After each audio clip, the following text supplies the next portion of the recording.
Yo la team, comment ça va? Comment ça va, Capet? Tu m'as pris de court. Écoute, ça va super. Ça va super. Beaucoup de choses fondamentalement cette semaine, des moins bonnes choses côté prix, côté politique, ça suit son cours, on va dire. De quoi va-t-on parler aujourd'hui à part des prix justement de ton côté? Honnêtement, pas grand-chose. Masterclass très excitante, hein. Vraiment, on sait se vendre, c'est incroyable. Mais qu'est-ce que tu as fait cette semaine du coup, ouais? Qu'est-ce que j'ai fait cette semaine? Cette semaine, j'ai pas mal bossé sur le bot IA qu'on a sorti avec Coin Academy, qui s'appelle donc Coin Academy IA. Donc, ça a été un bon boulot de tester un petit peu tout ça, de faire les bons paramétrages, etc. Sachant qu'en plus de ça, l'agent va évoluer, c'est-à-dire qu'on est encore en train de l'améliorer maintenant.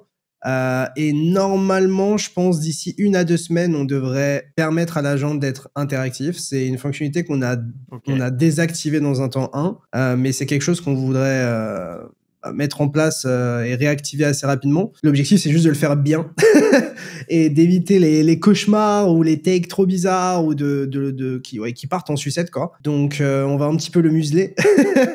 on va l'éduquer, mais voilà, pas mal de travail sur l'agent qui en soi permet d'avoir de l'actu en temps réel avec de l'IA. Donc, on récupère de l'actu, de sites internet, de comptes Twitter, etc.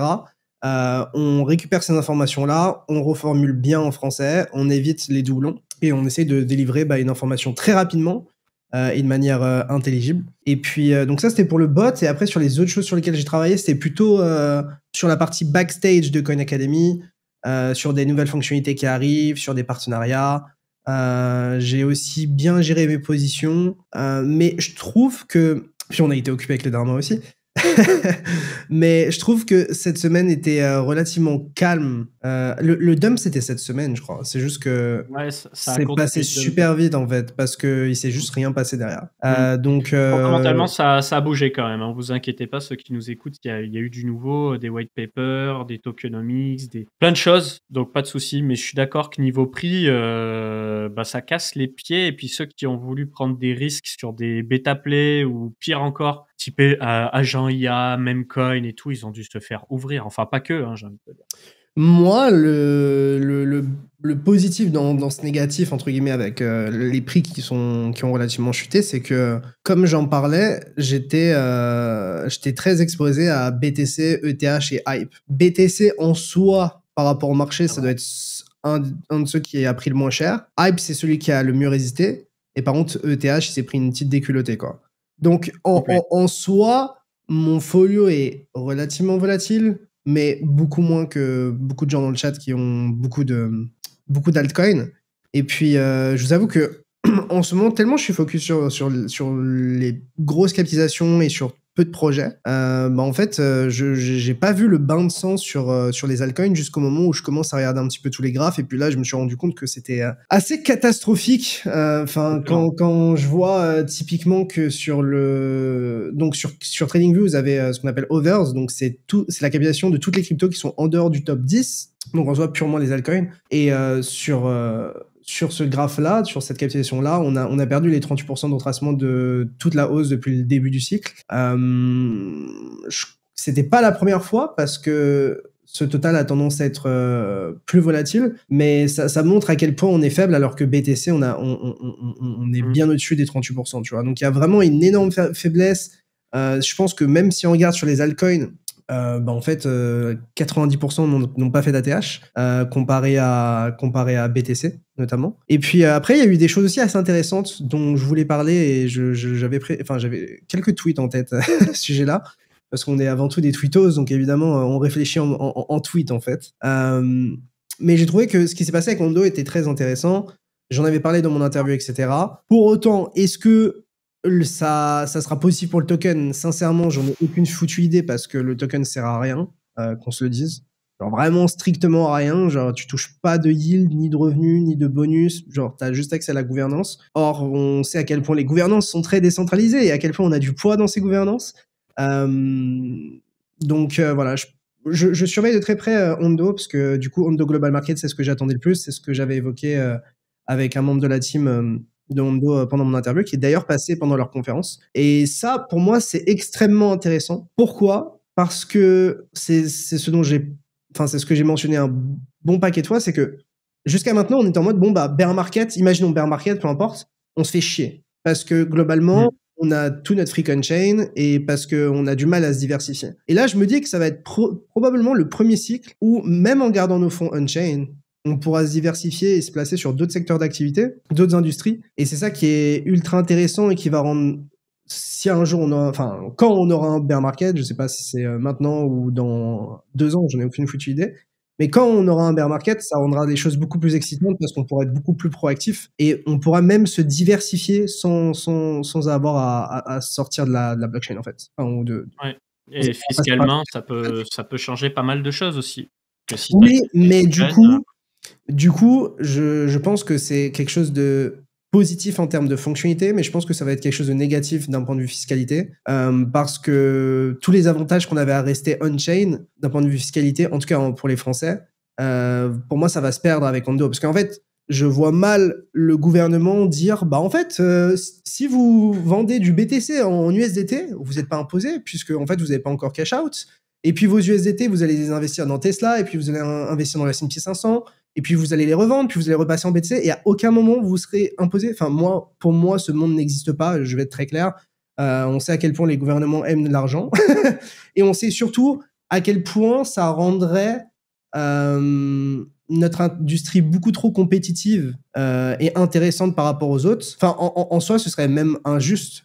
Tu vois, et donc pour moi, ça ce sera patché, ce sera nerf en France en tout cas. Ça sera patché, je pense aussi, mais en attendant, il y a peut-être des choses à faire. On n'hésitera pas à vous en parler en tout cas. Pour ce qui est d'Ondo, alors j'ai regardé ce qui se passait côté tech, pas côté tokenomics, mais ça se passe sur le Cosmos SDK, donc ils vont avoir leur propre blockchain. Donc j'imagine qu'au moins le token va servir de gas token sur cette chaîne et de jetons pour sécuriser le réseau en plus de tout ce qui se faisait déjà. Ouais, mais en soi, techniquement, si ça marche vraiment, tout le monde n'ira pas sur leur chain, ce sera EVM, et donc on pourra trader les stocks et les ETF tokenisés par Ondo probablement sur Ethereum, et donc on n'aura même pas besoin de leur foutu token s'il est utilisé en tant que gas token. Donc c'est vrai que ça rajoute l'utilité du gas token, si c'est le cas, j'ai pas encore eu le trading, mais dans tous les cas, je vois pas, j'ai du mal à croire qu'il y ait énormément d'activités qui se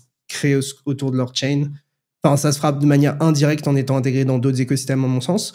Ce qui nous amène à Hyperliquid, pour changer, qui amène la partie spot un peu next level, dans le sens où très très très prochainement, je pense, on pourra trader Bitcoin en spot sur Hyperliquid. Et donc je pense que quand Ondo releasera les actions, les ETF, etc., au minimum, on aura des dérivés sur Hyperliquid, et au mieux, on aura même du spot, des actions tokenisées et des ETF tokenisés. Mais encore une fois, je pense que la problématique, même si tu arrives à mettre ces assets on-chain, c'est en tant que plateforme d'offrir des produits dérivés ou du spot sur des securities qui sont enregistrés et qui ne sont pas des cryptos. Donc, en fait, d'un point de vue infra et technologiquement, c'est très intéressant. J'attends juste de voir comment ça sera intégré à l'écosystème crypto et comprendre ce qui sera légal, pas légal. Et ce que Trump, tu vois, avec Larry Fink, qui veut absolument tokeniser, vont peut-être faire un hard push pour que ça se fasse, parce que, en tout cas, Larry Fink, il a l'air de pousser dans ce sens-là. Trump, il a l'air d'être dans un Far West pas possible niveau crypto et de rendre beaucoup de choses possibles en attendant une régulation claire qui devrait arriver. Mais voilà, en tout cas, en ce moment, plus on regarde la crypto, plus on se rend compte que on va avoir un lien de plus en plus intime en fait avec la TradFi. Et je pense que c'est vraiment ça qui... Enfin, je pense que même pour certains dans le chat, vous êtes tout le temps à vouloir battre Bitcoin ou Ethereum ou Solana avec des bêtas, avec des altcoins, etc. Est-ce que les gens auront autant envie d'investir dans des altcoins le jour où on leur met des small cap, des mid cap ou des large cap de la TradFi on-chain? Parce qu'en fait, les altcoins, j'ai un peu l'impression que les gens ils se positionnaient dessus pour faire un gros multi en dépit de d'autres bonnes solutions. Donc peut-être que le rendement sur ces actifs-là les intéresseront pas, ou peut-être que ça va amener à juste avoir de l'argent qui arrive en TradFi via les crypto natives. Mais je pense que ça ira aussi dans l'autre sens. Donc, en tout cas, l'interconnexion est ultra intéressante et pense que actuellement c'est ce qui est le plus excitant fondamentalement parlant. Enfin, on a plein d'innovations d'un point de vue performance, etc. Enfin, même on en parlait quand on prend du recul, Ethereum il y a 4 ans en termes de TPS par rapport à maintenant, c'est le jour et la nuit. Mais là, cette année, fondamentalement, il va se passer beaucoup de choses, hein, Léo. Je montrais à l'écran, mais pour résumer, on a Ethereum qui va augmenter son espace de bloc, donc sa bande passante dans un temps 1 dès le mois de mars, début mars, le 8, je crois. Ouais. Dans un temps 2, fin d'année, on aura plus de bandes passantes. Du côté des Layer 2, alors je vais parler beaucoup de Starknet, mais parce que c'est le sujet que je connais le plus, on va plus avoir cette limitation de l'espace pour les roll-up, parce que justement, en fait, aujourd'hui, le game, il est dominé par des optimistic roll-up, et les optimistic roll-up, elles postent l'intégralité des données sur Ethereum. Donc, elles sont limitées par la bande passante d'Ethereum. Tandis qu'un validity roll-up, il peut dire, moi, je compacte mes données, et puis je choisis quand est-ce que je les poste sur Ethereum. Donc, sur le L2, tu peux avoir des milliers de transactions par seconde, des dizaines de milliers, des centaines de milliers si on en a la capacité, et seulement mettre une donnée compressée sur Ethereum. Mais Donc, tu disais Validity Rollup, en gros, c'est égal à ZK Rollup et égal c'est ça. à des Layer 2 qui utilisent la technologie ZK. Pour faire C'est ça. simple. Ouais, alors pour faire très simple, et tu fais bien de me reprendre, pourquoi je dis Validity Rollup? Parce que normalement, ZK Rollup, ce serait plutôt pour l'anonymat, alors qu'aujourd'hui, on utilise plutôt la techno ZK pour justement les preuves. Tu vois. Alors, on va garder ZK Rollup pour Aztec et compagnie. On va essayer de dire les choses correctement et parler de Validity Rollup pour du Starknet, du zk-STING, etc. Mais voilà, donc, en tout cas, ça progresse. Mega ETH, comme j'expliquais, pour moi, ça peut peut-être créer une DeFi renaissance ou Ethereum renaissance d'une certaine manière. Parce qu'ils promettent 1 million de TPS ou c'était 100 ou 200 000, je sais plus. Attends, tu parlais de quoi, pardon? De Mega ETH. Mega ETH.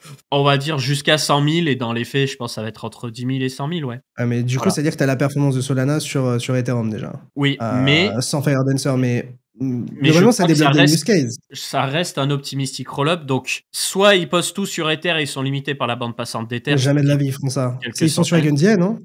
Voilà, ils vont passer sur des ALDA type EigenDA, peut-être Celestia, mais je pense que ça va être EigenDA parce que c'est EigenDA qui permet la meilleure bande passante sur le marché. Je crois que j'avais lu EigenDA, enfin j'ai vu que Joe Star avait fait un post non, mais c'est sûr.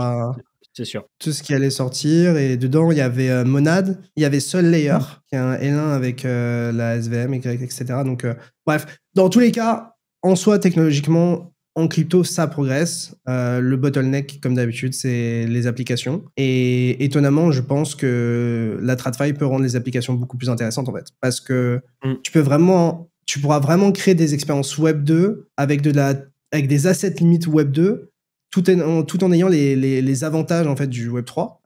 Et surtout, en fait, tu peux créer une interconnexion qui est assez folle, tu vois. Enfin, j'en parlais avec le gars de Hondo.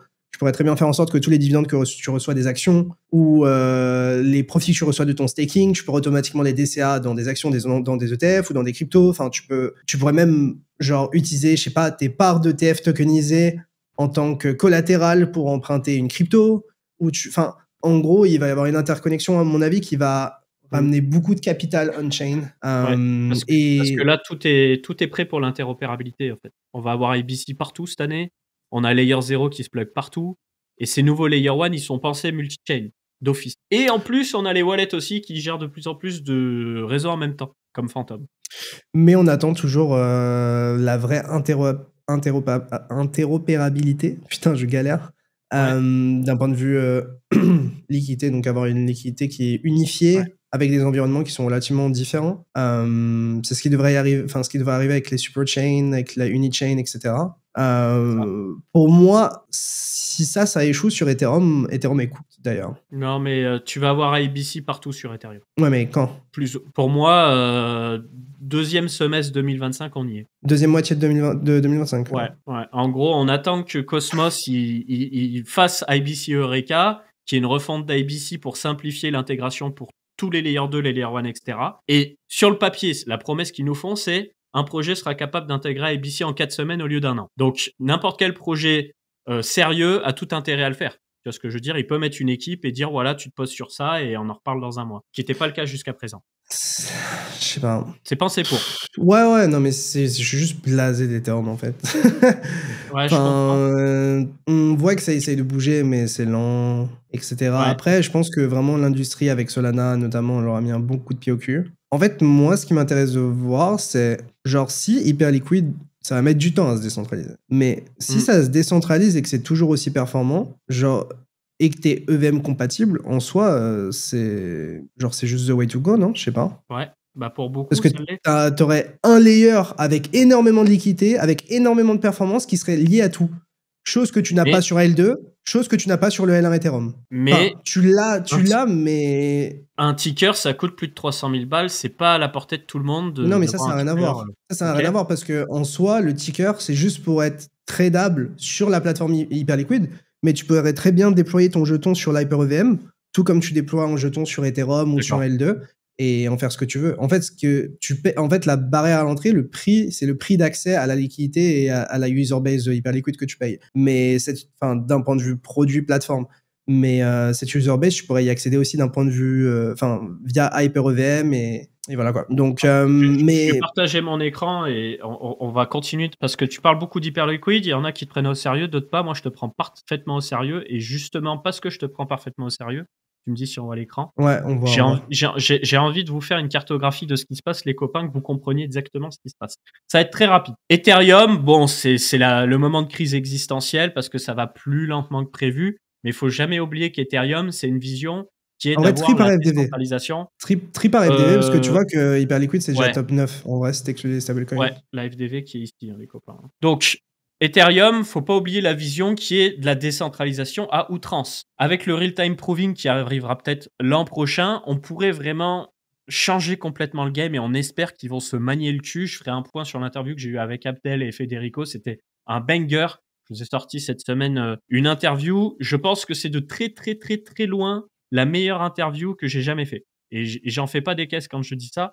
Pour la simple et bonne raison que ce qui se passe en sous-marin, c'est une sorte de lobbying, et un lobbying qui est jugé, on va dire, toxique sur Ethereum, où on va avoir un côté, une espèce de lobby VC Paradigm, Optimism, Base, Mega ETH, donc tout ce qui est OpenStack, etc. Et de l'autre côté, le reste. Le reste, et l'idée, c'est de dire, bon, on peut rester neutre et bosser avec tout le monde, ou alors ça va toujours dans le sens des uns et pas forcément dans le sens des autres. Et pourquoi je dis ça? Parce que d'un point de vue purement décentralisation idéologique, les validity roll-up, du coup, c'est the way to go. C'est pas des optimistic roll-up avec un séquenceur centralisé et des VC derrière. Tu vois ce que je veux dire? Donc, vous allez voir prochainement un changement de direction sur Ethereum. Est-ce qu'il va être bien vu, moins bien vu? Je ne sais pas. Et il va y avoir des gens qui vont être très vocaux sur les réseaux sociaux pour en parler, à commencer par Federico. Il nous a fait l'honneur d'en parler dans cette interview et de dire, moi, il y a des trucs qui ne me plaisent pas aujourd'hui sur Ethereum et je vais commencer à dénoncer sur les réseaux. Alors que c'est un Ethereum Maxi. Ça va être un peu dramatique. Oui, c'est un Bitcoin Maxi, Ethereum Maxi, ouais. Et tout ça pour dire que allez regarder la vidéo de Capet, en fait. Je pense que là, vous avez un format assez long avec Capet, Abdel et Federico, qui sont soit tous très branchés Ethereum, et Bitcoin aussi d'ailleurs. Très technique. Et du coup, je pense que dans tous les cas, vous avez beaucoup de choses à apprendre de regarder cette interview-là. Pour ceux qui ont moins de temps, vous pouvez aussi le regarder en mode podcast. Vous pouvez faire votre sport, marcher et le mettre en fond, etc. Ou même dans les transports. Mais par expérience, c'est de ce genre de discussion qu'on apprend des choses. Et Abdel et Federico sont des puits de connaissances. Et Capet sait parfaitement les exploiter. Donc, n'hésitez pas à checker ça, les potes. C'est ça. Surtout Fede, n'hésitez pas à le suivre parce qu'il va être un peu plus vocal, je pense. Voilà, je tease un peu ce qui se passe parce que, encore une fois, ils ont souhaité le faire. Et je pense que s'ils ont souhaité le faire, c'est pour envoyer un signal. Donc, je les remercie de l'avoir fait par mon biais. Et donc, pour revenir à ma cartographie, Ethereum, faut pas lâcher. Le prix, c'est le prix. Je comprends, les gars. Si vous voulez gagner des sous rapidement, machin, moi, faites ce que vous voulez. Moi, je sais juste que fondamentalement, Ethereum, je les lâcherai pas. J'ai compris la vision et ça va marcher. Ça va marcher, juste ça ira peut-être pas aussi vite que prévu, mais in fine, c'est la bonne vision. Pour ce qui est de Solana, là, on commence à avoir des frais de transaction qui montent un petit peu. Donc, ils sont en train de bosser aussi sur peut-être réduire le temps de bloc, augmenter l'espace dans les blocs pour décupler les performances progressivement. On voit aussi de plus en plus de validateurs qui se lancent sur FireDancer ou sur FrankenDancer. Donc, ça se fait petit à petit, voilà. Dans les prochaines semaines, je pense qu'on va avoir des annonces assez big à ce sujet-là. Et ensuite, donc, on a les outsiders Sui et Hyperliquid. Je vais commencer par Sui. Ce qui ressort de Sui, c'est que vraiment, pour un développeur, développer sur le langage Move, c'est le top du top. Voilà, c'est ce que j'entends à chaque fois. On me dit EVM, c'est bien, mais sécurité, performance, blablabla. Solana, c'est un bourbier pour développer sur Solana. Il y a beaucoup de gens qui se plaignent de dire c'est vraiment pas facile de développer sur Solana. Donc, suis à son langage Move qui peut vraiment plaire et apporter de la valeur et un nouvel écosystème de développeurs. Et pour ce qui est d'Hyperliquid, donc tu le vends très bien. On a aussi une vidéo sur la chaîne de Coin Academy où on a traité le sujet. Tout simplement, ils ont fait les choses correctement. Ils ont dit, on va faire quelques validateurs, on va faire un truc super performant et après on vous ramène de l'EVM et comme ça tous les alt layer 1 type Avalanche, Monad qui est pas encore sorti, Sonic qui est ressorti récemment, etc. On va les foutre sur le carreau parce que vous pouvez le faire chez nous et nous on a le vent qui va dans notre sens. En fait, si tu dois résumer la stratégie d'Hyperliquid, et en vrai c'est ça le bottleneck en crypto, en vrai le bottleneck c'est ta capacité à avoir de la liquidité. Et en fait, Hyperliquid ont attaqué le problème très simplement, c'est avant d'être un L1 et de permettre à tout le monde d'interagir avec, on va surtout faire un premier produit qui serait probablement le produit le plus intéressant et qui toucherait le plus de personnes, c'est-à-dire spéculer, trader, pour accumuler de la liquidité. Et une fois qu'on a acquis cette liquidité, eh ben on permet aux gens d'y accéder et d'interagir avec le L1 et surtout HyperEVM en fait. Et c'est ça le plus intéressant parce qu'au final, on voit que les L2, ils ont pas forcément ils ont des problématiques de performance, mais au-delà de ça, ils ont surtout des problématiques de liquidité, tu vois. C'est-à-dire que tu as des liquidités qui sont fragmentées entre Arbitrum, entre Optimism, entre Base, et au final, en fait, tu finis surtout par utiliser celui qui est le plus liquide et celui qui a le plus gros effet de réseau. Et si tu regardes ça de ce prisme-là, tu verras que Hyperliquid, c'est focus sur la liquidité pour avoir un premier set de users et ensuite vendre ça, y donner accès, parce que en fait, tu vas payer des frais de gaz, etc., ou tu vas payer et interagir avec l'écosystème, quoi. Et sincèrement, les gars, je suis pas dans une perspective d'être le gars relou, de spammer un truc parce que c'est mon bag, etc. Je vous parle vraiment d'HL parce que c'est ma plus grosse conviction actuellement. Et ça changera peut-être. Et peut-être que ça décevra tout le monde. Et peut-être que ça va être de la merde et j'en sais rien, hein, honnêtement. Je suis pas là pour vous dire il y a que ça. Mais moi, ce que je peux vous dire, c'est qu'aujourd'hui, dans les initiatives qui sont intéressantes, je vois que ça. Évidemment, on a Ethereum, évidemment, on a Solana, mais en dehors de ça, bon, la BNB Chain, je pense que c'est une bonne blague, quoi. Suis Aptos, en vrai, c'est intéressant, mais ils galèrent à faire de l'acquisition d'utilisateurs et d'avoir des users qui sont sticky et qui restent, notamment parce que je pense que les applications et la liquidité n'est pas au rendez-vous. Et du coup, pour moi, Hype, ça en fait un des plus gros challengers parce que en TVL, t'as 2,6 milliards qui sont bridgés de Arbitrum. Et ça, c'est pas affiché dans les TVL par chain, hein. Ils ont 2,6 milliards qui sont bridgés. Parce qu'en fait, la TVL, en soi, elle est sur Arbitrum. Mais en soi, les gens, ils vont sur Arbitrum pour utiliser Hyperliquid, tu vois. Donc, en fait, dites-vous que plus HL a, en plus des USD bridgés, ont de l'USDC spot. Je crois, il y a 300 ou 400 millions aussi spot. Enfin, en soi, dans les TVL, pour moi, HL est en réalité entre le top 5 et le top 7, quoi. Ouais.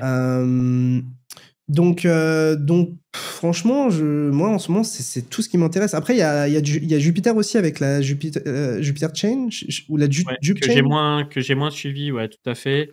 Ça peut être un play intéressant.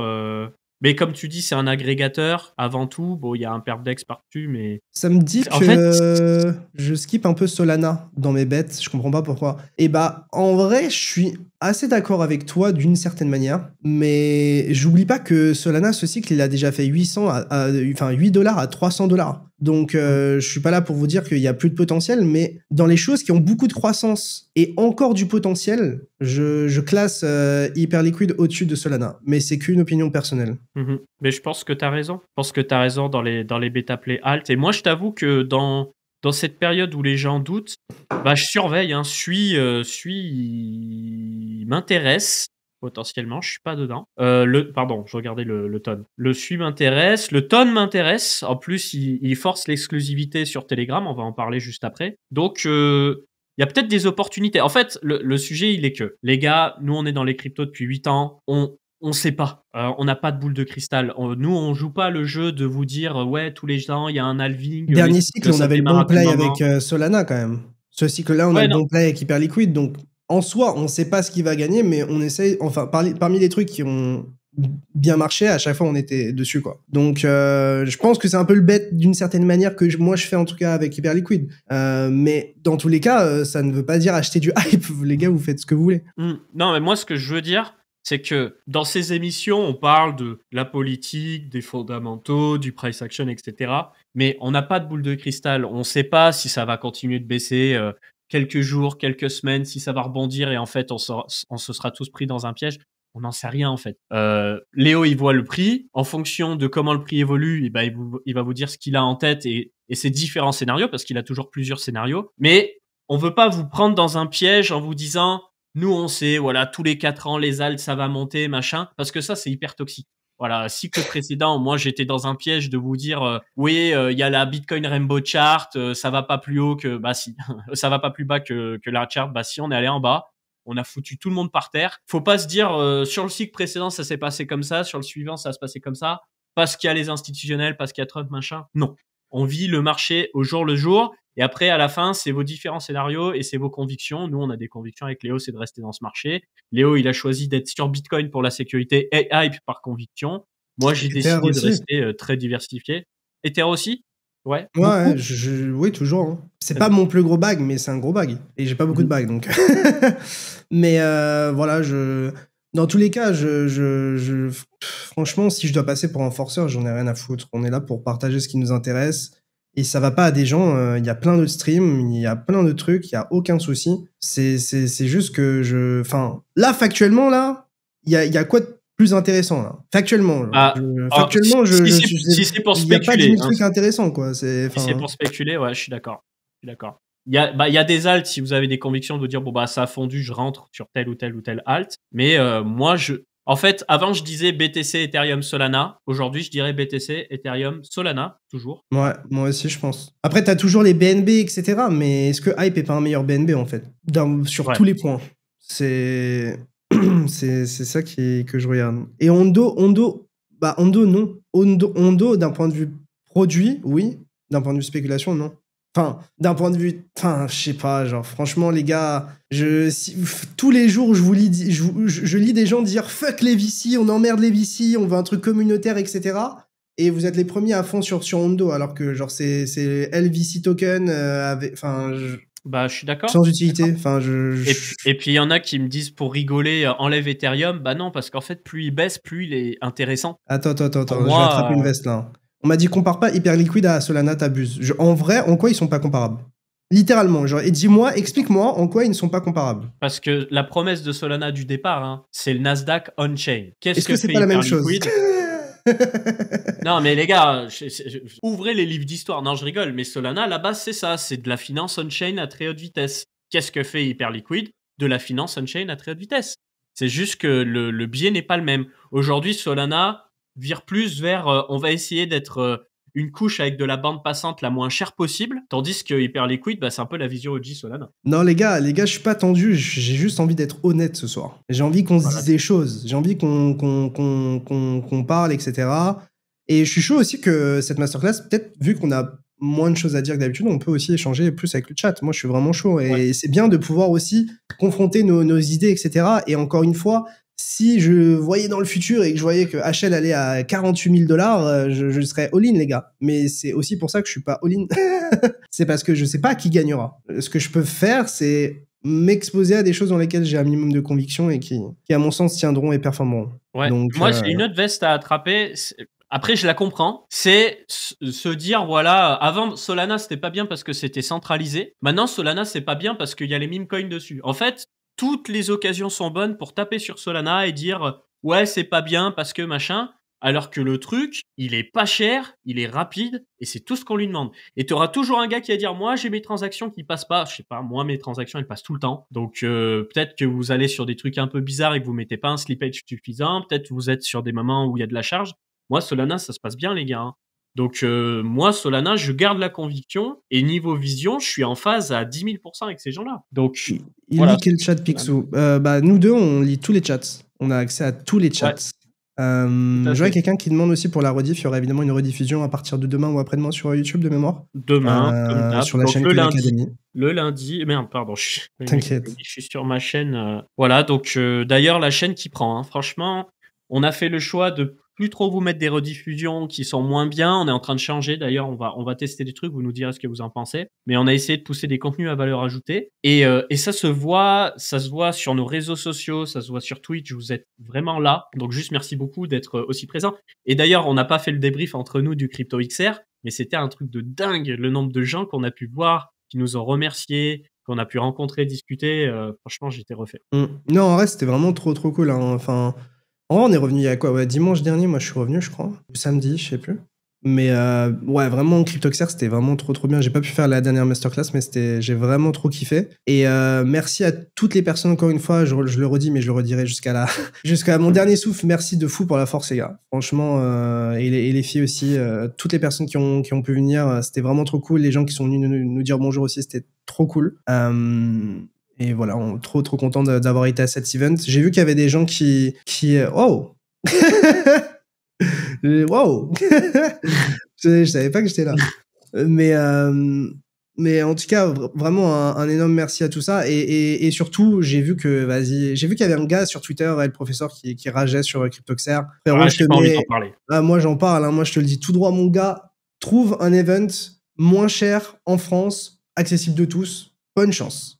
Si t'es prêt à payer ton ticket 1000 ou 2000 euros dans une conf parisienne, vas-y frérot. C'est vrai que là, tu vas rencontrer des builders, des VC, etc. Et c'est fait pour ça. Mais si toi, t'es un normies et que t'as envie de rencontrer d'autres gens qui sont dans la crypto et qui sont pas forcément des professionnels, CryptoXR, à mon sens, en France, c'est le meilleur event. Voilà. Et évidemment, tout n'est pas parfait. Évidemment, t'as des choses à améliorer. Tout est à améliorer, évidemment. Mais je pense qu'aujourd'hui, dans ce qui est accessible de tous en termes de prix, de localisation, etc., CryptoXR, ils ont vraiment fait les choses bien. Et nous, évidemment, on travaille avec les ordinateurs de CryptoXR sur certains points, donc peut-être que ça peut biaiser notre jugement. Mais les gars, moi, j'habite à Malte. Faut me déloger quand même pour que que je vienne à une conf française. Donc, si je suis allé, c'est que ça valait le coup. Et pour le coup, j'ai pas été déçu. Ouais, moi pas de commentaires, sinon je passe en mode malveillance max, mais peut-être un jour, hein. Peut-être un jour, hein. Bon. Non, mais voilà, moi c'est juste que ça me tient à cœur de défendre les trucs que j'apprécie, tu vois. Enfin, ça me fait chier de voir des gens se faire chier dessus alors que littéralement ils se bougent le cul et que d'autres ne font absolument rien, quoi. À part ouvrir Twitter, faire une vidéo pour faire ses 50K impressions et puis rentrer chez lui, quoi. Du coup, on va attaquer l'actualité. J'aurai aussi des fondamentaux, mais je pense qu'on fera une découpe dans l'actualité pour parler avec le chat. Je suis d'accord avec toi, Léo. Allez, c'est parti pour l'actualité. Alors, comme d'habitude, merci aux sponsors de cette émission, Bitpanda, qui est une plateforme qui vous permet d'acheter des crypto-monnaies, qui vous permet aussi d'investir sur des actions, des ETF, des matières premières. Ils ont une appli sur mobile, ils ont donc un site internet, bien sûr, et ils ont une plateforme pour les traders qui s'appelle Bitpanda Fusion. Voilà, vous avez le lien pour vous inscrire dans la description de cette vidéo et d'ailleurs toutes les vidéos de Coin Academy. Et si vous voulez en apprendre plus sur la plateforme, vous avez la vidéo des grilles.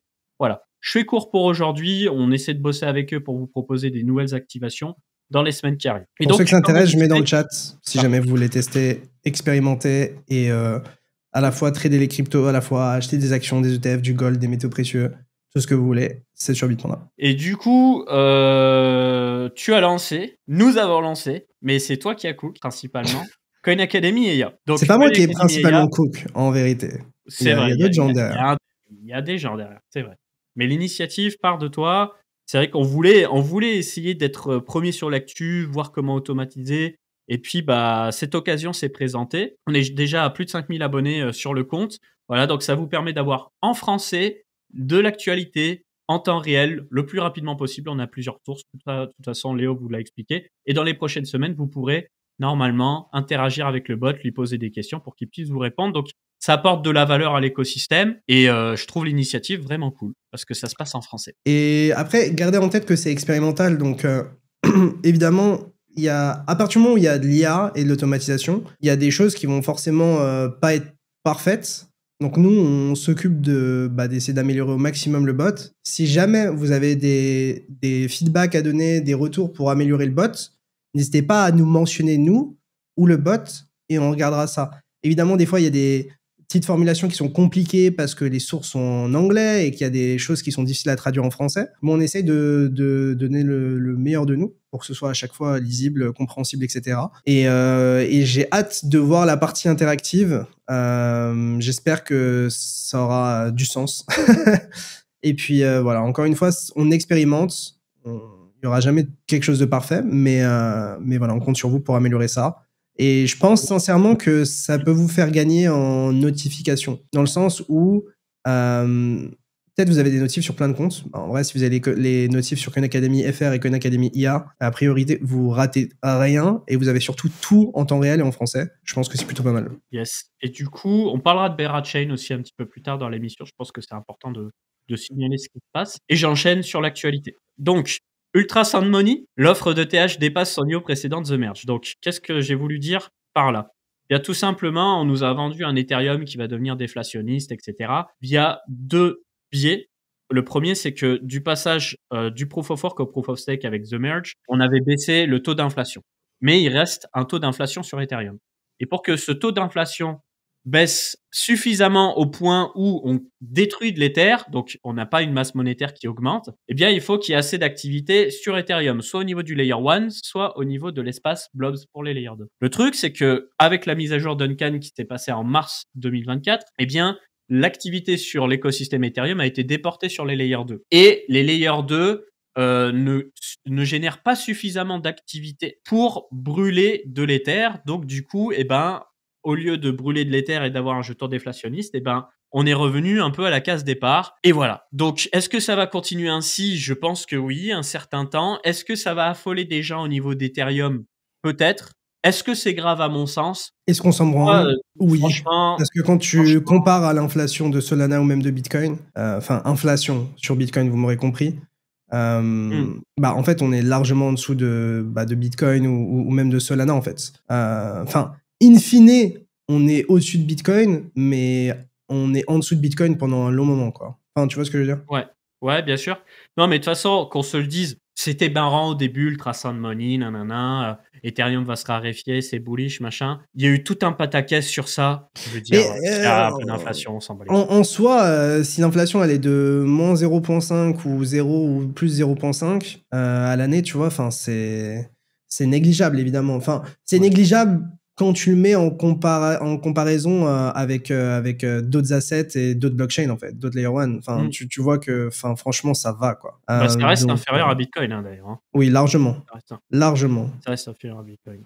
Et du coup, par contre, on a aussi le Layer 1 Ethereum qui est 20% plus rapide qu'avant. Donc, quand vous faites, par exemple, Etherscan, Etherscan Gas Limit, vous avez cette page Gas Limit Chart qui représente en fait l'espace dans les blocs pour y stocker de la donnée. C'était fixé à 30 millions de gaz, c'est passé à 36 millions de gaz depuis quelques jours, donc ça fait un petit plus 20%.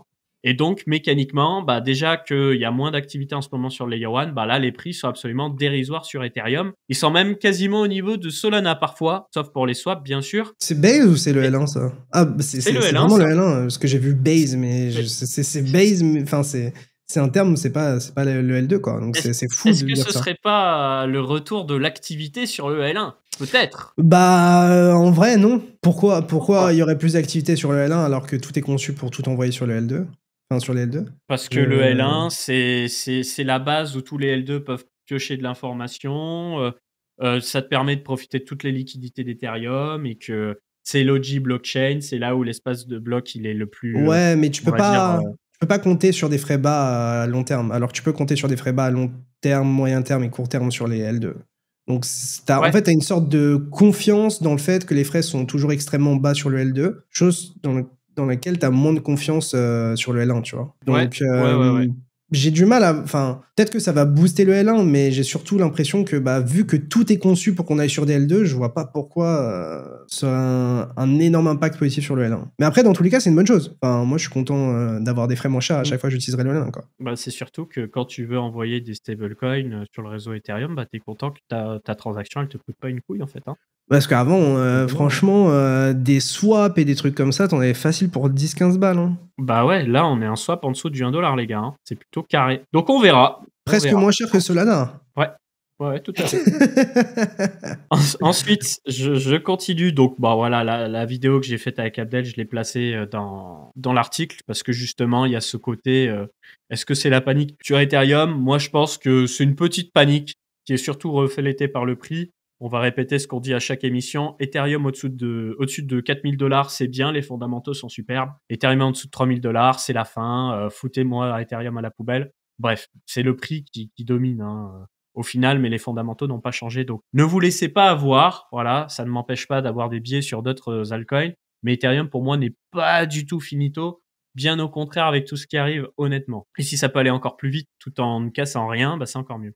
Ensuite, on a Telegram qui impose Ton Connect aux wallets crypto. Ça veut dire que les wallets crypto qui faisaient des applications avec des blockchains autres que la Ton Chain en surcouche de Telegram, eh ben c'est fini, puisque Telegram annonce une exclusivité avec le réseau Ton. C'est-à-dire que maintenant, bah, tout ce qui va se passer dans le réseau d'applications de Ton, dont les wallets, les projets crypto, etc., ce sera au travers de la Ton Chain. Donc, ça a subi beaucoup de critiques, ce que je peux comprendre, mais ça permet aussi de valoriser la blockchain Ton. Donc, on verra comment ça va se passer à l'avenir, surtout s'il y a de l'innovation dans cet écosystème. Ensuite, on a des ETF Bitcoin, enfin des ETP, pardon. Des ETP Bitcoin qui devraient arriver en Europe, qui permettraient d'avoir des nouveaux investisseurs qui viendraient se penser sur Bitcoin au travers de l'Europe. De ce que je comprends, BlackRock aimerait poser ses fesses en Suisse pour profiter d'une réglementation plus souple. On en saura plus très vite à ce sujet-là, en sachant que BlackRock va avoir des difficultés à être très compétitif parce que visiblement, il y a un concurrent qui s'appelle Valor qui propose des produits à frais zéro. Voilà. Et ensuite, on va parler d'Ondo. Ondo, donc, une blockchain dédiée à la DeFi et au Real World Asset, donc tokenisation d'actifs du monde réel. Ça peut être toutes sortes de choses, de l'immobilier, des crédits, du bon du trésor, de l'énergie renouvelable, toutes sortes de choses. D'ailleurs, je suis désolé les gars, j'ai oublié un espace ici. Et ce qu'il y a d'intéressant, c'est qu'ils ont choisi le Cosmos SDK pour développer cette blockchain. Donc, ils n'ont pas choisi de faire un layer 2 sur Ethereum ou un layer 1 sur Avalanche.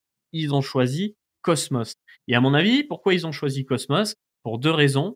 Déjà, ils ont une stack technique en place qui leur permet d'avoir de la décentralisation, puisque bah, tu as une chaîne souveraine Cosmos, tu peux mettre quelques dizaines de validateurs, avec notamment, de ce que je comprends, Franklin Templeton et Wellington Management. Donc, ça fait des gros acteurs pour participer à la décentralisation. Secondo, comme je vous l'ai dit aussi, on a IBC qui nous permet une interopérabilité avec de nombreuses blockchains. Donc, peut-être qu'il y a des choses en coulisses qui se passent aussi vis-à-vis de tout ça. Mais moi, je mise d'abord sur la décentralisation, parce qu'on n'a toujours pas vu la couleur de Layer 2 vraiment décentralisé. Question Capette. Oui. Est-ce qu'on a vraiment besoin d'une blockchain pour faire ça? Oui et non. Oui et Enfin, non. d'une blockchain. Pourquoi on aurait besoin d'une blockchain différente, indépendante pour faire ça? Enfin, j'entends qu'ils veulent être souverains, mais en soi, ils auraient très bien pu bâtir un L2 ou... Enfin, ça veut dire qu'ils ont vraiment pas confiance dans l'écosystème Ethereum s'ils ont fait ça. Bah moi, c'est juste que ce que j'ai dit à Abdel, ça va pas assez vite. Et si je devais penser à leur place, c'est exactement le même bet que DYDX. C'est bon, on a notre décentralisation, on a notre token qui sert de gas token, on débloque des nouveaux usages et on évite certaines complexités réglementaires. Parce que en étant décentralisé, si tu mets une DAO en face, eh ben, tu peux faire plus de trucs que sur un L2. Tu peux te faire casser les dents parce que pour le moment, t'as pas de L2 avec un réseau de séquenceurs décentralisé, à part Mantra, je crois, mais on s'en bat les couilles. Pas de Mantra, Manta. Voilà. Donc je pense qu'on ne sait pas tout sur Ondo. Ouais, ok. Enfin, en vrai, ils auraient pu mettre tous les assets, genre, sur les... Ouais, c'est pas opti. Parce qu'en vrai, techniquement, ils auraient pu mettre tous les assets sur le L1 pour être sûr qu'ils soient secure, pas censurables, etc. Et ensuite, les bridger sur des L2. Ouais, mais c'est chiant. pas le workflow idéal, ouais. Parce que là, tu as IBC, et puis, bah, comme dit, regarde, pour le moment, dans tout ça, c'est que des séquenceurs centralisés, et on n'a pas trop de visu sur ce qui va se passer au niveau décentralisation, à part Starknet, avec ce dont j'ai parlé et dont je vais reparler dans cette émission, Malachite qui arriverait, et ce réseau de séquenceurs décentralisés. Et d'ailleurs, Abdel, dans l'interview, m'a dit que Starknet vise entre 100 et 1000 validateurs, enfin 1000 séquenceurs pour le réseau Layer 2 Starknet. C'est beaucoup. Quand? C'est que j'ai en face des yeux. Quand pardon, je me perds, voilà. Mainnet juin 2025. Donc, ok, intéressant. Mais en fait, ce qui me fait peur avec Starknet, c'est qu'ils fassent... Je pense qu'en gros, ils sont pris un big drama avec l'airdrop, mais qui ne s'est pas pris un drama avec l'airdrop à part Hyperliquid. On va me dire que je force encore, mais... c'est la pure vérité. Et du coup, en fait, la question que je me pose, c'est est-ce que... Enfin, en fait, ce qu'il les a mis dedans, c'est qu'ils soient pas parfaitement... Enfin, c'est qu'ils soient pas EVM. Enfin, oui. Mais mis à part ça, ils ont tout fait bien. En fait, j'ai un peu l'impression que Starknet, ils vont genre faire qu'innover et pousser l'écosystème dans le bon sens, mais sans gagner. Tu vois, c'est un peu bizarre comme sensation. Mais c'est un peu comme J'ai la la même sensation sensation qu'on a que toi. avec le Cosmos Hub et IBC, Cosmos. tu vois. Exactement, frérot. C'est ce que j'ai dit à Abdel. Je le sens comme toi. En fait, le jeton Stark n'aspire pas la valeur et c'est hyper dommage. Par contre, Ethereum profite, l'écosystème profite de tout ça, en fait. Parce Ouais. qu'on a le Stu Approver qui va multiplier la capacité de proving. Donc, on va aller progressivement sur du real-time proving. Et en fait, aujourd'hui, tu vois, une blockchain, tu as tous les nœuds qui réexécutent les transactions. Donc, tu vois, tu as l'information qui fait le tour du monde, etc. Ça crée des niveaux de latence. Là, on va passer sur un système avec le ZK Proving où on n'a plus besoin de faire ça. Où en fait, tu vas avoir des gros ordinateurs qui vont créer des preuves de ce qui se passe sur la blockchain et des tout petits périphériques, genre des Raspberry Pi, des téléphones, des petits PC, même des objets connectés qui vont pouvoir vérifier la preuve ZK. Donc, du coup, on va pouvoir, au lieu de dire, par exemple, ton validateur, il faut un processeur avec 8 cœurs, de la RAM, un SSD, machin, ça coûte quelques centaines de dollars. Bah là, en fait, on va pouvoir réduire les coûts drastiquement parce que vérifier une preuve ZK, ça va coûter très peu cher. Donc, ça va décentraliser un max. Mais Et du coup, donc, tout le monde devrait Ethereum, aller sur du ZK et c'est peut-être eux qui vont le permettre, mais c'est pas eux qui vont récupérer les lauriers et c'est infâme. et justement, ce qu'il y a d'infâme, et je spoil encore mon Pour interview, pour c'est nous, que, on s'en fiche en vrai. ouais, après, on va pas les plaindre non plus. Le truc est valorisé à plusieurs milliards. Non, bien sûr, bien sûr. Enfin, mais ça donne un peu le sentiment.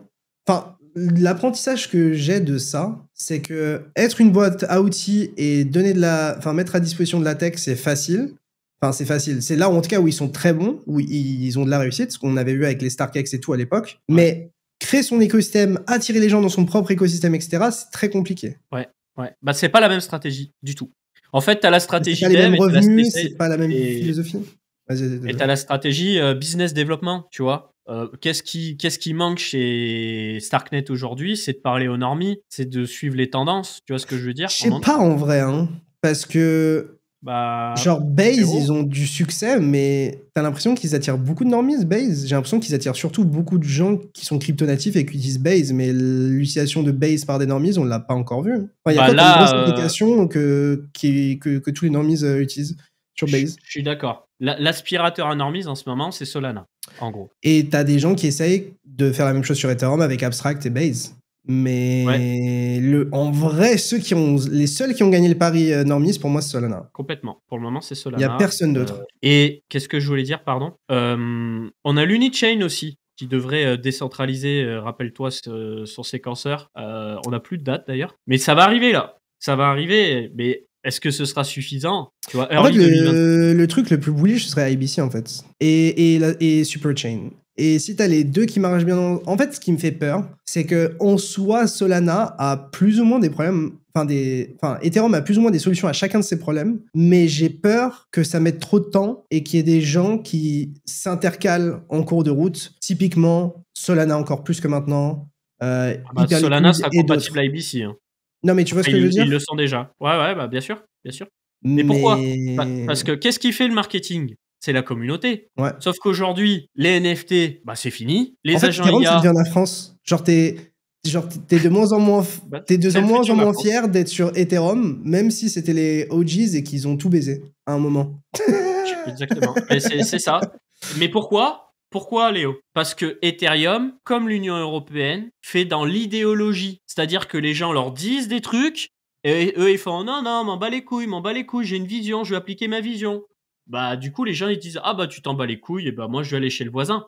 Tu vois? Donc, Bah ouais. au lieu d'aller en France, et bah, ils vont à Malte. Non, ils vont aux États-Unis là. Ils vont aux États-Unis. Ils vont aux États-Unis. C'est vrai. Mais Putain, je me suis pris une balle gratos là. Ouais, bah, de toute façon, t'inquiète, j'arrive. Non, mais c'est. Non, mais on abuse, ça. on abuse un peu, mais vous avez compris l'idée, je pense. Mm. C'est que en vrai, Voilà. aujourd'hui, t'as quelqu'un qui débute en crypto. Est-ce que tu en vois vraiment sur Ethereum? Je pense pas. Hein. Pour juste acheter et rien faire, oui. Pour expérimenter une chain, pour utiliser une blockchain. Ah non, moi c'est Sol. Mais tu te rends compte la dinguerie, frérot? On en arrive à un point où genre un mec qui arrive dans l'écosystème, on lui recommande plus Solana que Ethereum. Mais frérot, tellement c'est compliqué. Pourquoi? Parce que on revient toujours au même. Solana, bon, c'est une blockchain, c'est top, mais en surcouche de Solana, t'as Phantom. Phantom, oui, sur Ethereum, t'as Rabi, mais faut changer de réseau, et faut bridger, machin. Ça casse les couilles, frère. De baiser. Tu vois? En fait, Ethereum, ils se sont pas dit, bon, les gens, ils utilisent MetaMask et Rabi. Est-ce qu'on ferait pas tout pour simplifier l'user experience? Et si j'avais un Abdel ou autre avec moi, il me dirait, bah si, ils le font parce qu'il y a l'EIP, machin, bidule. Et c'est ça. En fait, ce qui est aberrant, c'est d'avoir une aussi grosse capitalisation, d'avoir des milliards de dollars et les grandes T, genre et vraiment d'envoyer de l'oseille au mauvais endroit. Enfin, c'est la seule conclusion que je tire de tout ça. C'est pas possible. Comment c'est possible parce qu'en fait, genre, je pense littéralement que ce que nous a prouvé en vrai ce domaine, les cryptos, c'est que l'oseille règle tous les problèmes. Genre littéralement, genre. Non mais littéralement, genre Solana, ils ont un funding de baiser, ils ont exécuté leur vision, ça a marché. Toutes les recherches avec Starknet, etc., c'est parce qu'il y a eu un énorme financement. En fait, cet écosystème réussit notamment grâce aussi à l'argent et au financement qu'on a. Et sur Ethereum, je sais pas où l'oseille passe en fait. Et je pense dans que l'événementiel, dans la recherche. Tu vois, parce que moi, j'avais pas trop de ras-le-bol de la fondation, mais quand tu compares le développement de l'écosystème Ethereum par rapport à d'autres écosystèmes en termes de tooling, d'accessibilité, etc., c'est... Bah oui, mais en fait, c'est une boîte à outils de malade pour les devs, mais c'est Linux. Pas pour les users. Pas pour les users, c'est Linux, exactement, frérot. C'est ça le problème. Et Solana, c'est Apple. Le focus, il est très simple. Les utilisateurs, l'expérience utilisateur, on s'en bat les couilles, on n'est pas à 1 centime de frais prêts. C'est plus le sujet des frais, on l'a compris depuis longtemps. Les frais, c'est plus le sujet. Le sujet, c'est l'UX et les liquidités, l'accès aux liquidités. Donc, il y a aussi un autre problème. C'est bridger, frère. Bridger, c'est lent, gros. C'est horrible. Vraiment, t'as envie de dire bridger, mais pourquoi faire? Genre, c'est horrible, gros. C'est horrible. Aïe. Donc, voilà le constat sur Ethereum. Qui vous plaise ou qui vous plaise pas, les gars. Putain, mais pourquoi j'ai des Ethereum? C'est surtout ça que je me dis. Pourquoi? Ça fait... Arrête. Ça fait depuis 2021, on répète la même chose sur Solana. Depuis 2021, on a eu... Ouais, c'est de la merde. Ouais, ça tombe en panne. Ouais, c'est centralisé. Maintenant, on a... Ouais, il y a les meme coins, machin. Mais juste, ça marche. Attends, faut que je t'envoie un truc, Capette. Faut que je t'envoie un truc. Je vais le mettre dans le chat, si tu veux. Je te l'envoie aussi en privé. Est-ce que tu es en train de me dire que sur les 3 derniers mois, ou même récemment, la chain qui a le plus d'inflow après Ethereum, c'est Arbitrum? Je me demande pourquoi les gens déposent autant dans Arbitrum. Je ne comprends pas. Comment c'est possible? Qu'est-ce qui se passe sur Arbitrum? Qu'est-ce qu'on peut utiliser sur Arbitrum? Ne dis pas son nom, c'est Voldemort. je peux pas, je dis pas. Je dis pas. Non, mais c'est vrai. Donc, nous, on n'a rien à vous vendre de particulier, les gars. On vous fait une couverture globale du marché. C'est pour ça que je m'efforce de vous parler de Cosmos. Et je m'excuse auprès des Avalanche Bro. Avalanche, ça bide. Non, mais c'est factuel. Avalanche, ça bide. Je m'excuse, mais en vrai, frérot, c'est simple. Quand il se passera des choses intéressantes, on sera dessus.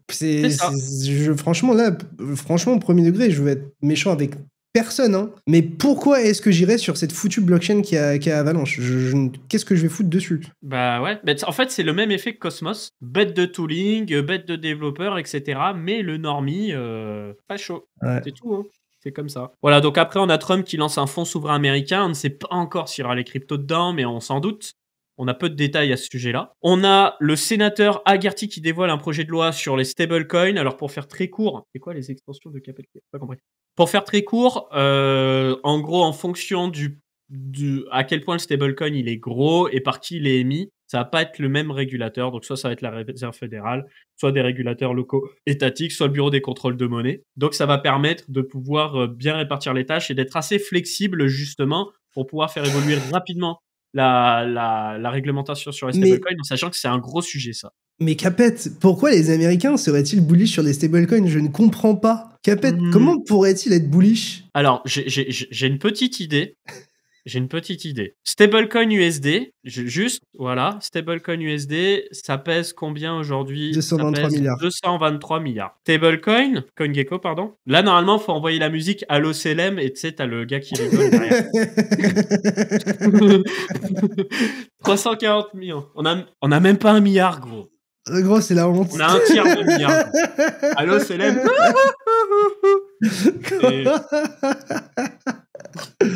Oh, sa mère. Oh, on est tellement nuls en Europe, c'est une dinguerie. On est tellement... on est tellement nuls. Oh là. Mais on a Aurore Laluc, Thierry Breton et Nathalie Loiseau. Et on a Mika, c'est bon, les gars, on a Mika. Pour nous protéger des ingérences étrangères, donc ça va. Donc on est protégé des Russes, des Chinois, des Américains. Putain. Je me sens si bien avec ces EURC dans mon wallet. Putain, c'est une dinguerie quand même. Non, mais en gros, les Américains, ils ont compris quoi? Ils ont compris que on leur envoyait 223 milliards dans les bons du Trésor et qu'ils sont en mode, en fait, on va juste réguler ça pour faire en sorte que ce soit clair pour les gens, pour qu'il y ait encore plus d'oseille pour acheter notre dette. Parce qu'on a besoin on a besoin de bons du Trésor, etc., pour qu'on puisse financer tout ce qu'on veut. On a besoin d'emprunter. Donc, on va aider les crypto-bros à nous donner leur argent. C'est littéralement ça, genre. Et Tether leur serre la main en leur disant, les frères, on va vous aider, mais on va surtout pas rendre un putain de centime à ceux qui nous ont donné leur argent, quand même. Ce serait trop fou de redonner de l'argent à ceux qui me font gagner de l'argent. Impossible. Impossible. Quel écosystème, oh, putain. Comment fonctionnait le système bancaire avant Bitcoin? T'avais la banque centrale qui émet la monnaie, les banques commerciales qui permettent de faciliter en stimulant l'économie, les prêts, les emprunts, l'accès aux gens au système bancaire, etc. Les prestataires de services de paiement et comment on appelle ça, les émetteurs de monnaie électronique type PayPal, etc., qui eux aussi, dans la continuité de la monnaie de la banque centrale, font évoluer le truc. Et au final, je pense que les Américains, ils se sont dit, bon, les cryptos sont là, on peut pas les tuer, et elles sont en train de tuer le système bancaire. Donc d'abord, ils ont tenté la période démocrate de dire, bon, on va bloquer les crypto-monnaies, et puis ensuite, on nous a mis Trump, parce que je vous le dis, là, c'est un peu complotiste, mais j'assume, il n'y a pas de souci. C'est un même gouvernement, hein. C'est du théâtre, hein, démocrate, républicain, c'est juste qu'on fait passer des biais quand c'est les démocrates au pouvoir et d'autres biais quand c'est les républicains au pouvoir. C'est pour ça que c'est biparti. Donc en fait, juste ils se sont dit, comment on continue de faire évoluer le dollar dans la continuité du système bancaire? Et on fait des stablecoins et on permet au système bancaire de participer à la partie. Et la boucle est bouclée. Et on a juste à faire pareil en Europe. Et comme ça, le cartel bancaire, au lieu de faire et juste ils font la même chose et ils prennent leur oseille. Et ils prennent leur oseille. Et c'est ce que Larry Fink avec BlackRock a bien compris avec quelque chose qui s'appelle Beedle et qui sert notamment à gérer la custody et la transition entre TradFi et crypto pour pas mal de stablecoins, dont Circle. Et en gros, c'est simple, genre, t'es Larry Fink, tu vas pas lancer un exchange, tu vas pas lancer un stablecoin, mais tu vas prendre un fees sur tous les assets qu'il y a sous ta gestion via les ETF, plus tu prends sur les échanges, tout ça. Et derrière, en plus de ça, tu vas prendre sur les stablecoins et via le fonds Beedle, parce que peut-être que légalement, ce sera plus simple, ou que les émetteurs de stablecoins seront obligés de passer par Beedle, tout simplement. Ouais. Donc en fait, Larry Fink a juste braqué le marché sous nos yeux, sans qu'on en ait l'impression. Et il va le faire en Europe. Et il va le faire en Europe. Bon, en tout cas, tout ça, on le sait déjà. Hein. C'est juste qu'on a un manque de vision en Europe. C'est un manque de vision. C'est catastrophique. Je les déteste, hein, je te le dis sincèrement. Je suis la politique tout le temps. Je casse les couilles à Picsou et mes autres associés en privé en me disant, il se passe ça. Regarde, Musk, Europe, machin. Je suis choqué. Tu te dis, ces gens-là sont payés pour nous foutre plus bas que terre, en fait. Ils sont incompétents et ils sont pas skin in the game. C'est aussi simple que ça.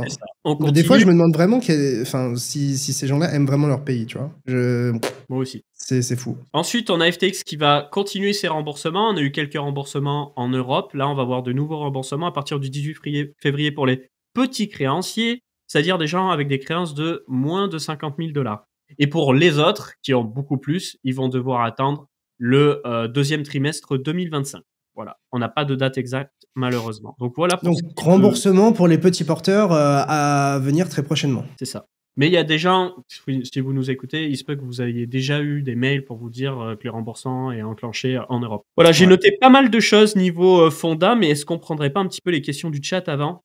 On peut prendre les questions du chat. En vrai, depuis tout à l'heure, même depuis le début de l'émission, et en vrai, même les autres émissions, on lit 90% des messages. C'est juste que des fois, on réagit pas pour pas casser le rythme de l'émission, mais on lit. Voilà, tu peux couper mon écran? Ouais. Hop, c'est fait. Carré. Ça demande tes extensions navigateur, Capet. Ouais, alors moi j'ai Image Downloader qui télécharge toutes les images d'un site parce que des fois le clic droit enregistré il marche pas. J'ai Go Full Page pour faire un beau screenshot propre de toute la page pour l'envoyer au client de Coin Academy, et j'ai uBlock qui est meilleur que AdBlock parce que t'as là les gens qui utilisent AdBlock mais qui ne savent pas qu'en fait AdBlock bloque certaines pubs mais pas d'autres parce qu'ils sont payés par les entreprises pour laisser passer certaines pubs, alors que uBlock, il dégage tout. Voilà. Je vois que ça parlait pas mal de Berachain dans le chat, et du coup, j'étais chaud d'avoir ton avis, Capet. moi, de ma compréhension, actuellement, peut-être que je deviens aussi aigri que CryptoPulp, mais j'en ai vraiment pas grand-chose à foutre. Mais peut-être que... J'ai vu il y avait le Proof of Liquidity, qui était en mode, au lieu qu'on stake notre propre jeton et qu'on ait des validateurs, en gros, t'amènes du stablecoin et d'autres assets qui permettent d'avoir plus de liquidité sur la chain, et donc, t'as plus de gens qui ont envie de l'utiliser, tout simplement. Tu peux remettre mon écran si tu veux. Ouais. Hop. Dans l'idée. Alors, on a fait un article que vous pouvez lire et en complément. Je peux le mettre dans le chat, en vrai. Je le mets dans le chat. Et en complément, franchement, big up aux collègues doc parce qu'ils ont fait un bel article sur Berachain pour comprendre. C'est surtout ce visuel que je voulais vous montrer pour comprendre à peu près la logique du truc. C'est une logique aspirateur de liquidité. C'est juste, au lieu de faire que du staking, comme tu le dis, on peut apporter d'autres liquidités. Et l'idée, c'est qu'il y ait une entente entre les applications, les validateurs et les fournisseurs de liquidités pour stimuler l'activité. Ce qui est intéressant sur Berachain, c'est que c'est basé sur Cosmos, donc ils vont avoir IBC, d'ailleurs je comprends pas pourquoi ils l'ont pas du départ, qui sont compatibles EVM et qu'ils ont customisé l'EVM pour avoir une certaine bande passante, donc jusqu'à, de ce que j'ai vu, 350 images par seconde, transactions par seconde. Donc niveau bande passante, ça a l'air d'être OK. Moi, ce qui manque, en fait, le nerf de la guerre, c'est quoi? C'est les applications. Il y a eu l'airdrop. Pourquoi je vais sur Berachain maintenant? Quelle application me donne envie d'aller sur Berachain? Quel token sort sur Berachain et me donne envie de spéculer? Je n'ai pas la réponse à cette question. Donc, je suis comme toi, Picsou, je suis hyper aigri. Je reste vraiment sur ma faim vis-à-vis de Berachain.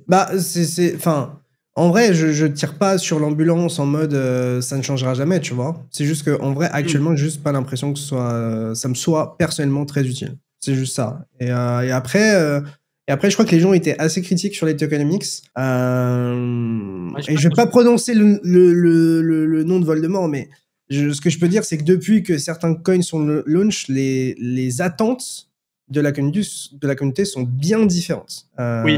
Alors, il y a un autre truc aussi sur Berachain. Conditions de marché, plein de trucs. Mais... Déjà, les gars qui se sont butés sur le testnet, ils ont bouffé peanuts, ils ont croqué que dalle en airdrop. Donc déjà, frustration. Les gens, visiblement, qui ont mis le rôle baddies, donc en gros, dire que ce sont des meufs sur le Discord, ils ont mangé plus de 900 jetons, je crois, ce qui fait plus de 10 000 balles au top. J'en connais. Comment dire? Je vais pas vous faire le discours misogyne de... Non, arrête. Je m'en fous. Non, mais c'est pas ce que je pense. Arrête, c'est noir, arrête. Non.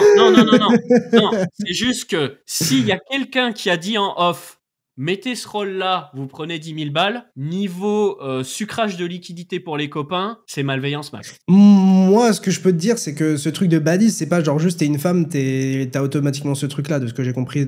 C'était un petit groupe de personnes qui genre faisaient la promotion du truc et du coup ils ont eu un rôle et du coup ils ont eu le token. Très bien. En tout cas, je maîtrise peut-être pas tous les tenants et les aboutissants, mais l'airdrop a fait pleurer pas mal de monde.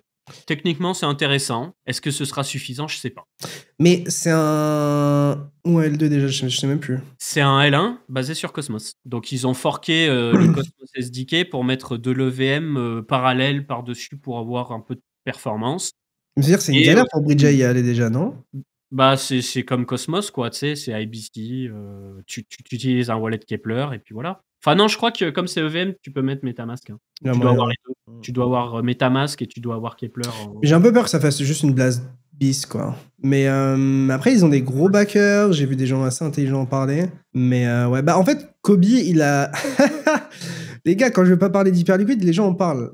En fait, en gros, il y a un gars de Bankless, en fait, qui a dit ouais, je comprends pas pourquoi les gens ils critiquent et tout, blablabla. Peut-être tu peux retrouver les tweets, en vrai. Peut-être dans les réponses de Kobe. Il est restant, donc je vais le trouver. Ah non, il est plus en restreint d'ailleurs. Ok, faut retrouver la je te dis stop. Attends. Ah là, au-dessus. Remonte. Voilà. Voilà, parfait. Donc qu'est-ce que ça dit, Léo? Bah en fait, tu peux cliquer sur le tweet parce qu'il répond à d'autres trucs avant. Ah, ok. Non, regarde, voilà, c'est ça. C'est ça en fait. En gros, t'as du coup le gars de Bankless qui dit lancer un nouveau produit plus un token sans être appelé un grifter. En gros, c'est un mec greedy, un scammer. Genre, ça semble impossible. Est-ce que l'industrie est vraiment dans un aussi sale état? Est-ce que la communauté crypto est trop sensible? Comment on peut lancer un projet sans faire tilter les gens, quoi. Et Kobe, du coup, il répond Hyperliquid n'a pas eu ce problème. Et ensuite, il y a l'échange.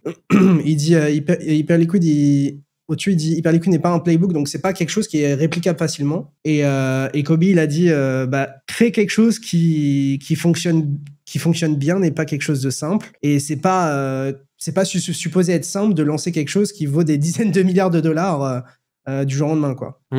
Donc, Kobe bullish hyper liquide, ça m'a fait plaisir. C'est surtout que un peu de bon sens, quoi. Tu vois. Ouais.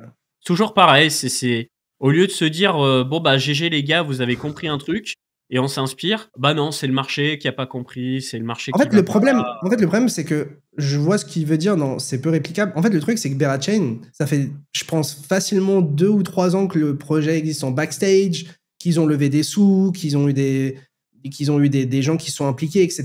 Et du coup, à ce moment-là, ils sont déjà, entre guillemets, engagés dans une tokenomics d'une certaine manière à partir du moment où tu prends des investisseurs extérieurs, à partir du moment où tu as certains trucs, tu veux faire le truc comme d'habitude, etc. quoi. Et en fait, à HL, ils sont arrivés du jour au lendemain, ils ont tout cassé, quoi. Donc, en fait, quand tu as déjà levé de l'oseille et que tu as déjà là les VC, etc., tu peux pas réduire la log des VC. Tes tokenomics, elles sont déjà engagées, tu as déjà vendu des tokens en soi à des VC, donc c'est compliqué de rétro-pédaler. Et en fait, la grosse différence, c'est que, c'est ce qu'il explique, c'est que créer un produit qui marche, qui intéresse les gens et qui vaut beaucoup d'argent, c'est pas censé être quelque chose de simple, en fait. On a été habitué à des folies. Et Non, mais après, il y a une réponse qui est très simple à un moment donné. C'est que si tu sors un token, valorise ton token et mets en place des mécanismes pour que les gens achètent ton token, gardent ton token, ne vendent pas ton token. En fait, c'est simple. Le meilleur marketing en crypto, c'est les graphiques. C'est ta chart, c'est à quoi ressemble la gueule du graphique de ton coin. Et sur Hype, ils ont tout fait pour que le Hype garde de la valeur, en fait. C'est aussi simple que ça. C'est genre, vraiment, ils ont, genre, je pense que l'objectif, c'était à tout prix de donner de la valeur au jeton, parce que c'est ce qui allait faire que les gens allaient rester en plus dans mon produit, tu vois. Non, mais en plus, juste dans le chat, on nous dit, ils ont fait un super airdrop, les gens sont contents. Oui, mais ça aurait pu être super airdrop, et puis tout le monde décaisse son hype, et puis ça fond, et les gens sont pas contents. Comme Uni, en fait. Comme Uniswap. Et du coup, ça me fait... Alors, on en a pas parlé, mais t'as PumpFun qui va lancer un token. Alors, déjà, ce qu'il faut savoir sur PumpFun, c'est que en plus de niquer tout notre cycle et d'enculer 95% des gens qui interagissent avec, eux, ils ont déjà cash out de mémoire, de ce que j'ai lu, 560 millions de dollars. Donc, c'est pas genre de l'argent, ils l'ont en sol, ils l'ont en treasury ou quoi, hein. Ils ont vendu leur sol sur Kraken et ils ont fait ciao les potes. C'est de l'argent qui sort directement du marché, hein. Donc, en gros, quand vous interagissez avec PumpFun, vous avez 95% de perte de l'argent et vous avez 100% de chance de donner de l'argent à des mecs qui vont se tailler avec le fric et s'en battre les couilles.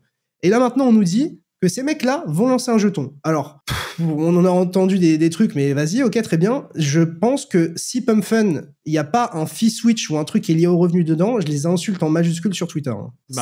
Frérot, genre, c'est en mode, s'ils lancent un token et que c'est de la gouvernance, je compte sur vous pour tous leur chier dessus. Hein. Je sais pas, hein, peut-être que je suis trop aigri, que je deviens comme Aurore Laluc en mode il faut empêcher et protéger les gens, mais je pense que c'était plus intelligent de protéger les gens de PumpFun ou de tout ce qui est proche de ça, que de protéger les gens de certains exchanges ou certains stablecoins, etc. parfois. Hein. Bah oui, mais bon, faudrait-il encore s'intéresser au marché et s'adresser à des professionnels et pas des professionnels autoproclamés, parce que bon... Mais tu vois, la stat que je donne sur PumpFun, c'est pas... Enfin, je suis en mode, en vrai, c'est un outil, c'est libre, tout le monde l'utilise, etc. Juste, les statistiques sont factuelles. Je crois que c'est 80 ou 90% des gens qui perdent de l'argent sur PumpFun, quoi. Et tout l'oseille est cash out par la team. Alors évidemment, l'argent qui est perdu, il est perdu par une majorité et ça va dans les mains d'une minorité. Donc les gens qui lancent des coins ou globalement la cabale qui organise des pumps et la plateforme. Mais la plateforme, c'est 100% de chance qu'ils cash out, en fait. Donc, c'est pour ça que ça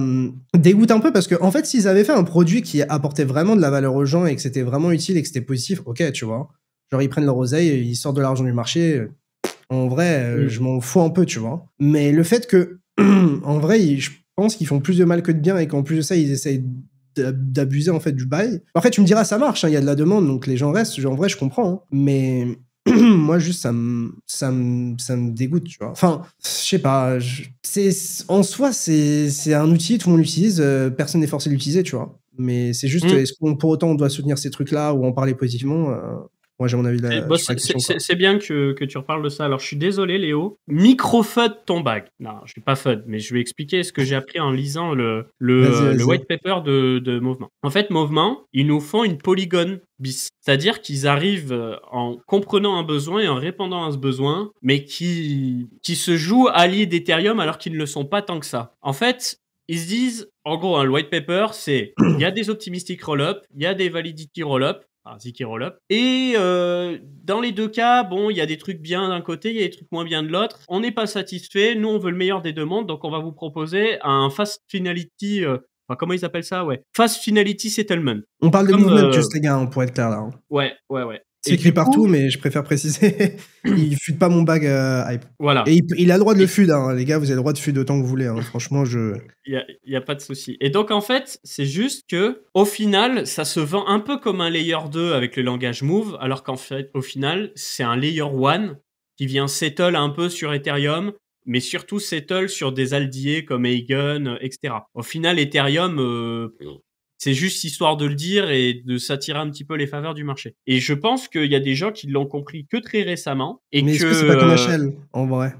Ouais, mais HL se ne vend pas du tout comme un layer 2 d'Ethereum. Et Movement le font. Et Movement, c'est limite. Moi, je l'ai toujours perçu comme ça. Et c'est un très bon projet. Langage Move, très rapidement, il y aura un réseau de séquenceurs décentralisés. Pas dès le tout début, mais c'est pensé pour, en se basant sur la techno d'Aptos. Donc, bon, c'est un Aptos en un peu plus modulaire avec la possibilité de lancer rapidement différentes chaînes.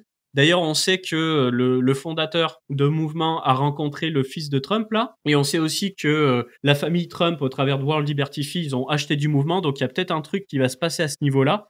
Mais c'est pas très Ethereum aligned, on va dire. Très peu, en réalité. Moi, je vous ai... Pour être clair, moi, j'ai jamais chill Movement. Hein. J'ai jamais fait la promotion de quoi que ce soit. C'est un bag dont je ne parle à personne. Donc, je ne veux pas... influencer qui que ce soit à acheter mes bags. Je voulais pas me faire engueuler. Je voulais pas me faire engueuler par Pictou. Voilà, donc j'ai dit ce que j'ai lu et du coup ça le fut, ça met la charte, ça veut juste m'éteindre là. Alors j'en ai jamais parlé. Non,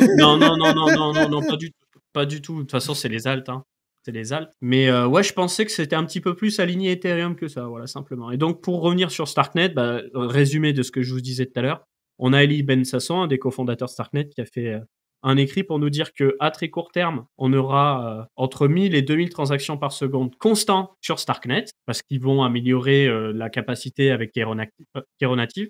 Puis, comme je te l'ai montré tout à l'heure en juin, ils vont passer sur un réseau de séquenceurs décentralisés, tout en intégrant un nouveau prover. Et le cumul des deux devrait leur permettre quelque chose comme 10 000 transactions par seconde en flux tendu. C'est ce qu'ils disent ici. Donc pour moi, Starknet, cette année, est capable de faire 10 000 transactions par seconde réelles, s'il y a la demande en face, bien sûr. S'il n'y a pas d'activité parce qu'il n'y a pas d'application. Oui, mais ils ont toujours moyen de le prouver avec des petits outils, quoi. C'est ça. Et le truc, c'est que, pour revenir à ça, parce que je sais que c'est pas facile à comprendre, les gars, encore une fois, quand on regarde les roll-ups ici, on peut voir que la capacité, elle stagne autour des 200 transactions par seconde, avec 14 pour Ethereum et un peu plus de 200 pour les roll-ups. Parce que les roll-ups aujourd'hui, dominants, sont des optimistic roll-ups, donc ils postent toute la donnée sur Ethereum. Alors qu'un validity rollup comme Starknet n'a pas besoin de poster toute la donnée sur Ethereum.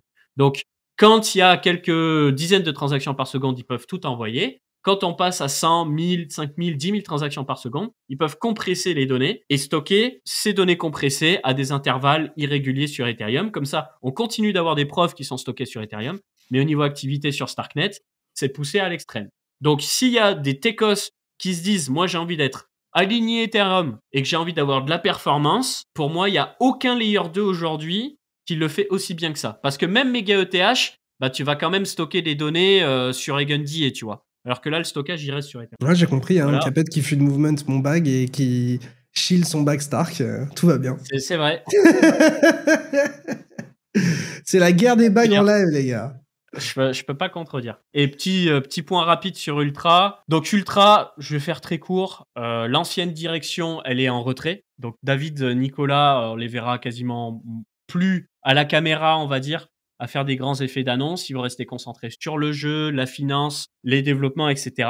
Et on a une nouvelle direction qui prend les devants sur les caméras, qui change au niveau des annonces, au niveau des promesses, et qui nous disent voilà la roadmap. Donc moi, vous le savez, je suis ambassadeur. On a eu une roadmap en 2024, elle n'a pas été tenue. Voilà une nouvelle roadmap. Moi, je fais confiance à Rod, le VP marketing. Cette roadmap devrait être tenue. Et ça commence dès ce trimestre avec un DEX natif, parce qu'Agoradex, même pas je parle. Ensuite, on a Ultra EVM qui arrive avec UOS qui va enfin servir de gas token. Des social login comme ça, ceux qui ont un compte Twitch, Discord ou Epic, ils font se connecter avec tel réseau, ça crée un compte sur Ultra. c'est beaucoup plus rapide. Et ils vont intégrer aussi des petites fonctionnalités supplémentaires pour pouvoir améliorer tout ça. Donc, je les ai notés rapidement.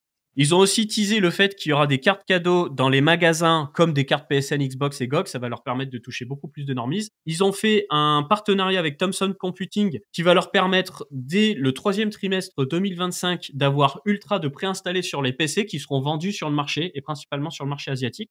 Là aussi, ça touche des nouveaux normies. Une vingtaine de nouveaux jeux à très court, moyen terme.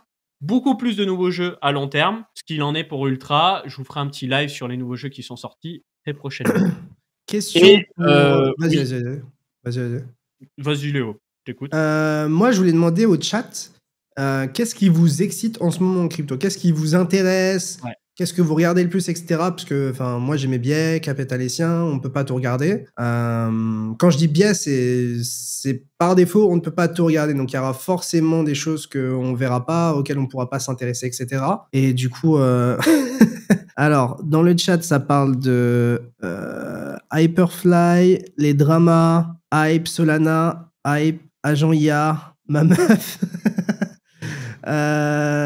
Mantra. Ben, Mantra, j'en avais parlé sur un live précédent, etc. Et le jeton a bien pump. Ça reste une énigme. C'est un ovni, hein. C'est un ovni. DogeOS, AV, Mega ETH. Moi, j'ai plus ça avance, plus j'ai envie de m'intéresser à Mega ETH. En fait, je sais pas comment t'expliquer, mais j'ai mon ultra instinct qui s'est activé. Genre. En fait, de toute façon, le lobbying, il est autour de Mega ETH. Hein. Mon ultra instinct, en ce moment, il est plutôt on point.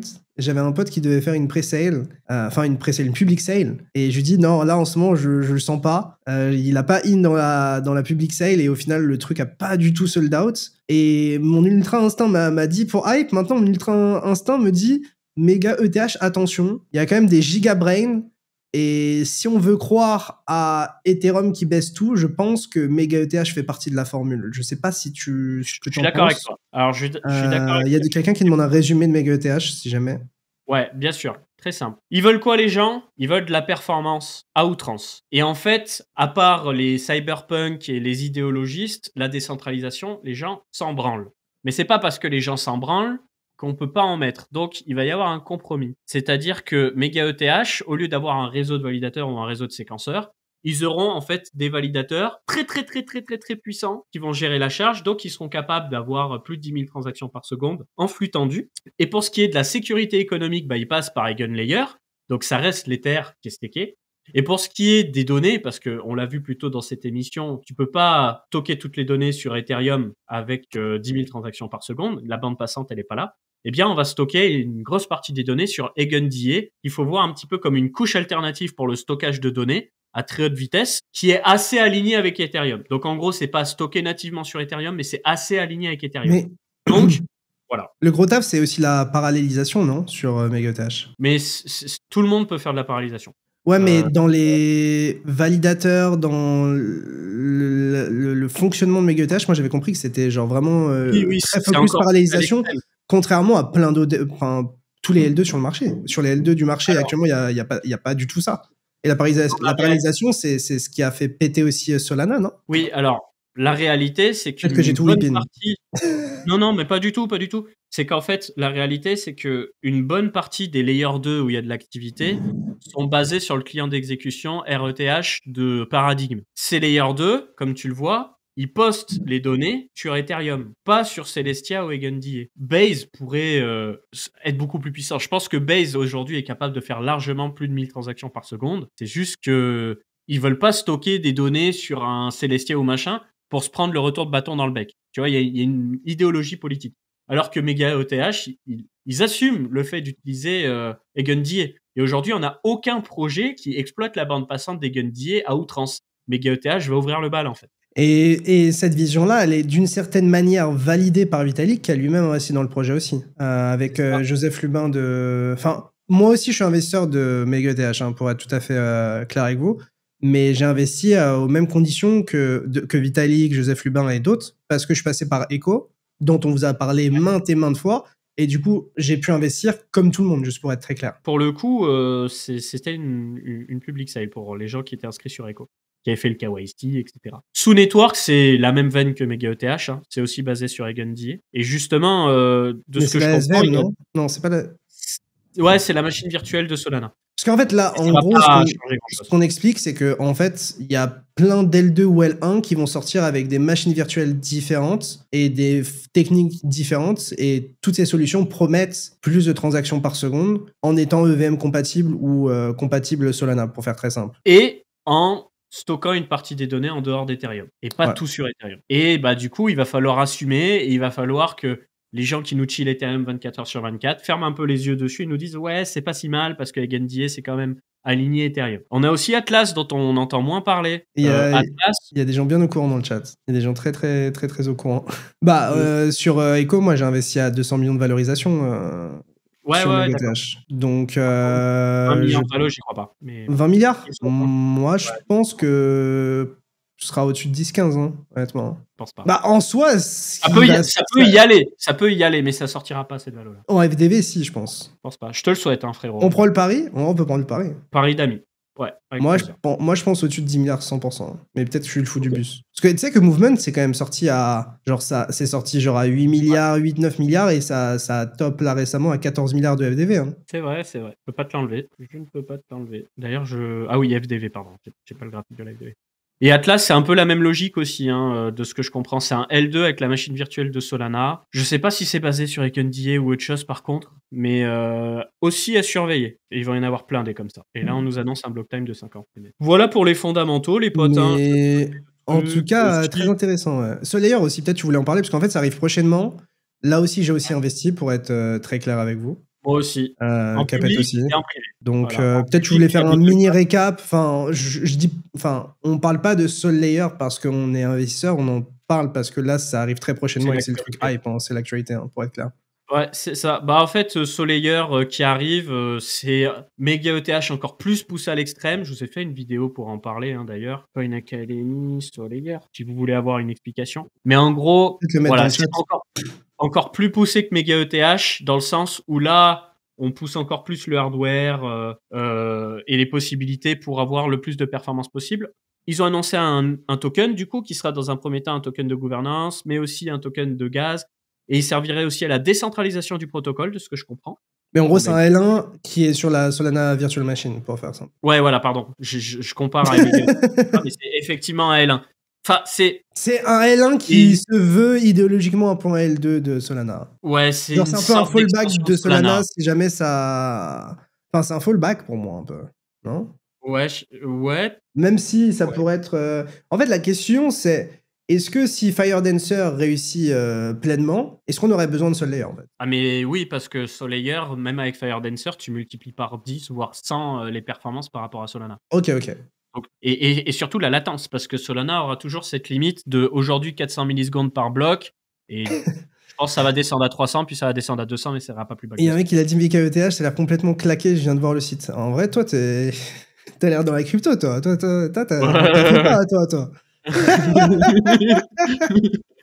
J'adore. Malin le lynx, lui. Hein. Mais je veux pas être méchant, mais c'est juste, genre, fais tes propres recherches. Et si t'as des gros mecs comme des...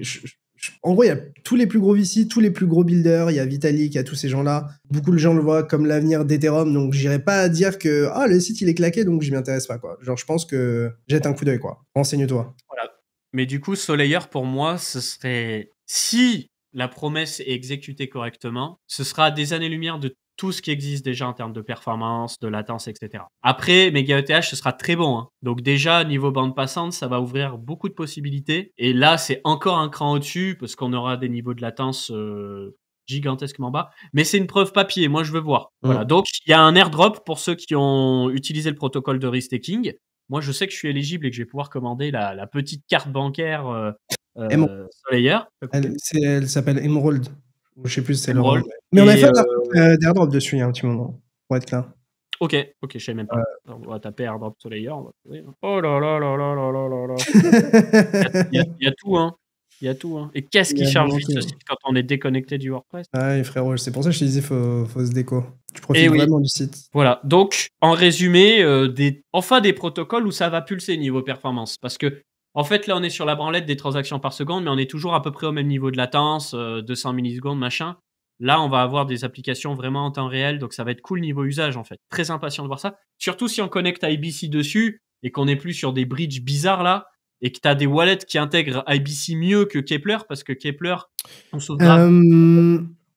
Je vois pas mal de questions dans le chat pour répondre un petit peu. Du coup, Mega ETH et Solayer, on rentre comment dessus? C'est too late. Mais en fait, tu peux rentrer sur aucun des deux. Mega ETH, je sais pas quand ça sort d'ailleurs. Au courant de l'année, de ce que j'ai compris. Solayer, ça sort. Enfin, le jeton est dispo le 11. Et je sais pas pour le mainnet, je suppose probablement en même temps. Mais Solayer, ce qu'il faut savoir, c'est que en soi, c'était de base du restaking sur Solana. Et ils sont transformés en L1 en fait. En alt layer. Ouais. Donc, est-ce que ça vaut le coup de s'exposer à ces choses-là? Est-ce que c'est trop tard? Bah, Mega ETH, c'est impossible, à part s'il y a d'autres public sales qui se font via des launchpads ou des groupes comme Echo ou Légion ou autres. Mais en gros, c'est impossible. Mais on vous avait déjà expliqué potentiellement comment accéder à toutes ces choses-là dans d'autres streams et même des deals. Et ce layer, tu as le jeton qui sort mardi. Après-demain, je crois. Tu as déjà le checker d'alloc et d'éligibilité, je crois. Demain, là, c'est juste éligibilité. Je crois demain, on va savoir les allocs. C'est ça. Et après-demain, le token, je crois. Et est-ce que je vous recommanderais d'acheter du Sol Layer, au listing? Non. Je pense que... Enfin, globalement, je vais pas vous dire d'acheter un truc genre 10 ou 20 fois plus cher que je l'ai touché. Enfin, c'est trop compliqué. Et dans le cas où ça serait intéressant de re-rentrer de manière liquide, sans être vesté, bloqué, etc., via de l'early stage ou via des public sales, comme on a pu le faire, je pense qu'il faut juste se donner du temps. C'est-à-dire que dernièrement, ce qui a listé et qui a littéralement instant moon, bah, c'est pas... Enfin, c'est très rare, quoi. Donc, c'est pour ça que... Et en plus de ça, beaucoup de promesses. Qu'est-ce que ça va donner? Est-ce que ça va être adopté, etc. Enfin, et en plus de ça, on a un BTC et ETH, etc., dans un contexte un peu compliqué, donc Attends, je pense que acheter au listing ce genre de truc, c'est pas forcément ce que je suggérerais. Par contre, s'intéresser au projet, au tokenomics et comprendre quelle va être la valo au listing ou comprendre si c'est ultra sous-valorisé peut-être dans un sens pour toi ou peut-être les prix qui t'intéresseraient. Mais compliqué de vous dire allez-y tête baissée, quoi. Enfin, c'est pas parce qu'on parle d'un truc d'ailleurs qu'on vous invite à acheter. Il y a plein de très bons projets et c'est ce qu'on expliquait un petit peu avec Hondo. C'est-à-dire que Hondo, sur le papier, c'est un projet qui est sympa et qui délivre sur une narrative très chaude. Mais est-ce que le token sert à quelque chose? Est-ce qu'il n'est pas rempli de VC pour vous dump sur la gueule? Voilà, quoi. Donc, il y a plein de choses intéressantes en crypto. Il faut juste faire la différence entre le produit et le token et comprendre si le token est utile et si le produit est utile. Et déjà, je pense que rien qu'avec ça vous aide. Je suis pas en train de dire que des tokens inutiles ne peuvent pas pump. Mais plus on va être dans un contexte qui sera compliqué, par exemple si le marché dump, plus vous remettrez en cause les bacs que vous avez, peut-être plus vous aurez envie de dump et vous le ferez encore plus facilement sur des projets que vous comprenez pas ou qui sont faibles en fait. Et je pense que c'est un petit peu ce qu'on voit avec les agents IA. C'est-à-dire que les gens ont acheté, n'ont pas de conviction ultra forte ou pas de fondamentaux ou de valeur ultra intrinsèque qui est liée au jeton. Et du coup, c'est les premiers trucs à se faire larguer, quoi. Et moi, ce que je voulais vous montrer, parce que je le découvre en fait, les investisseurs en site sont rentrés à 80 millions de valo sur Solayer. Et le dernier round public, il était à 400.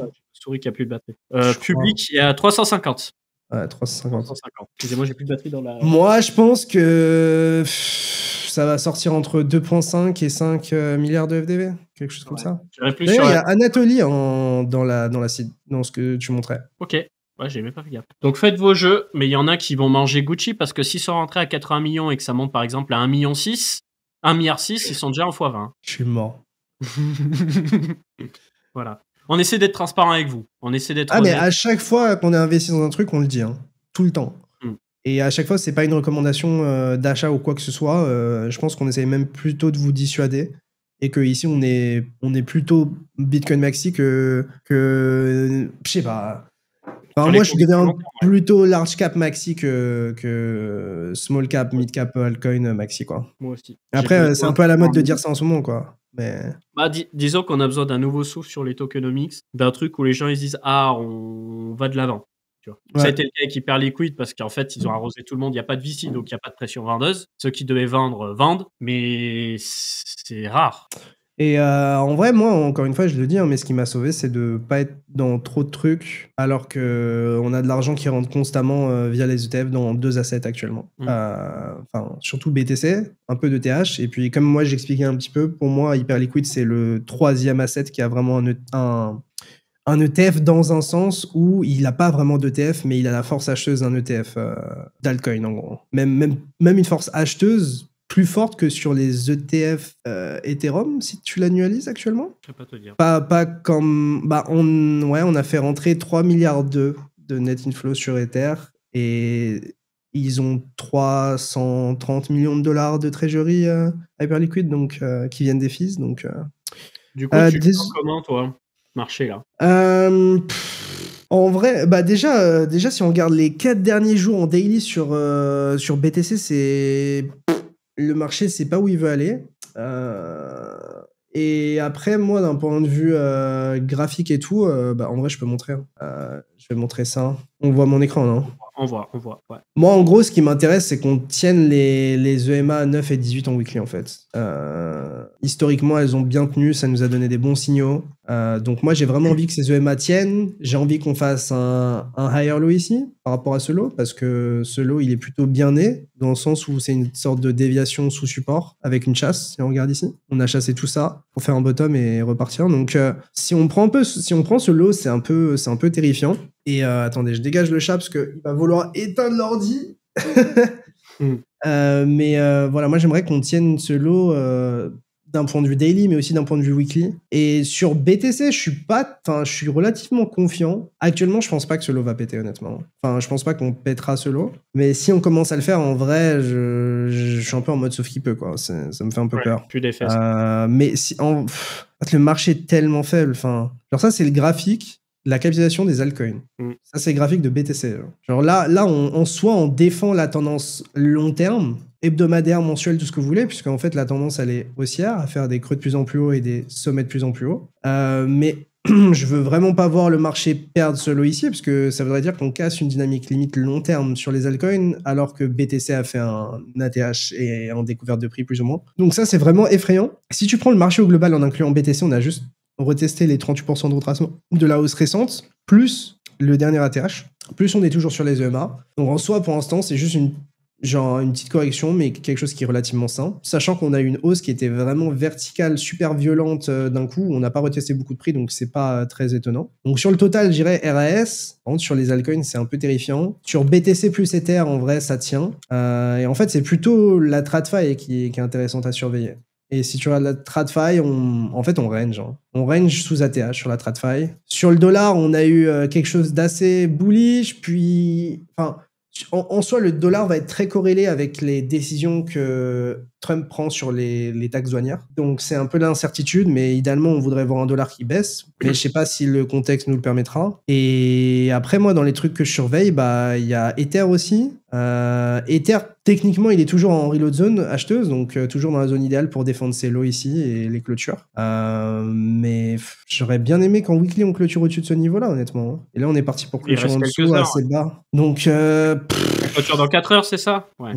Et Hype, il se maintient, mais en soi, il est aussi faible que BTC dans un sens. Donc, je suis convaincu que si le marché était haussier, Hype serait bien plus haut. Enfin, le marché était vraiment avec du momentum aussi à court terme et tout, on serait bien plus haut. Mais en fait, le marché m'inquiète un peu au point où, je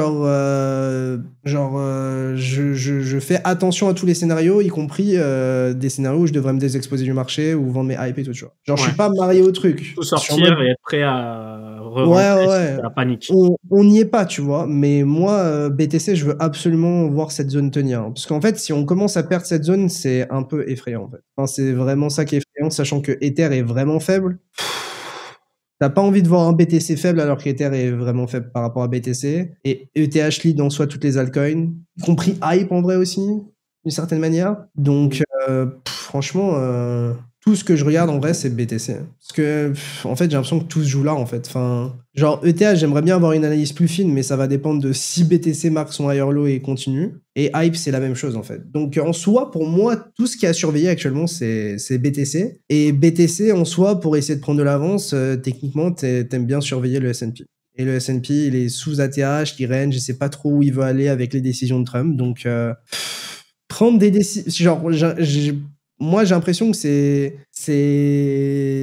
trop tôt pour vendre. Et en même temps, c'est beaucoup d'anticipation d'acheter maintenant. Donc, en vrai, moi, je peux vous mentir, je fais rien. Hein. Je fais strictement rien. Et il y a des semaines où il y a rien à faire. Hein, mais moi, actuellement, je fais rien. J'ai pas de conviction forte sur... j'ai pas d'énormes convictions sur BTC. Enfin, d'énormes convictions. J'ai pas une conviction monumentale... longue ici et qu'on va aller to the moon, tu vois. Donc, franchement, pas grand-chose d'intéressant. Moi, historiquement, la zone qui m'intéresse, c'est la zone verte. C'est les EMA en 2 semaines et c'est les 38% de toutes les hausses selon où on se place. Ouais. Mais est-ce qu'on a envie de retourner dans ces zones-là, vu qu'on les a jamais revisitées? Moi, honnêtement, en fait, le seul truc un des trucs qui me rend le plus bullish actuellement, j'en parlais déjà, mais c'est le fait que sur les stablecoins, on est toujours, on skyrocket toujours. Donc ça montre toujours de la demande pour entrer dans ce marché-là. J'ai un peu l'impression que c'est un lagging indicator dans un sens où, attends, je vais peut-être plutôt comparer au total. Tu vois, le top sur le total market cap, on l'a trouvé, alors que sur les émissions, ça pumpait encore super fort, tu vois.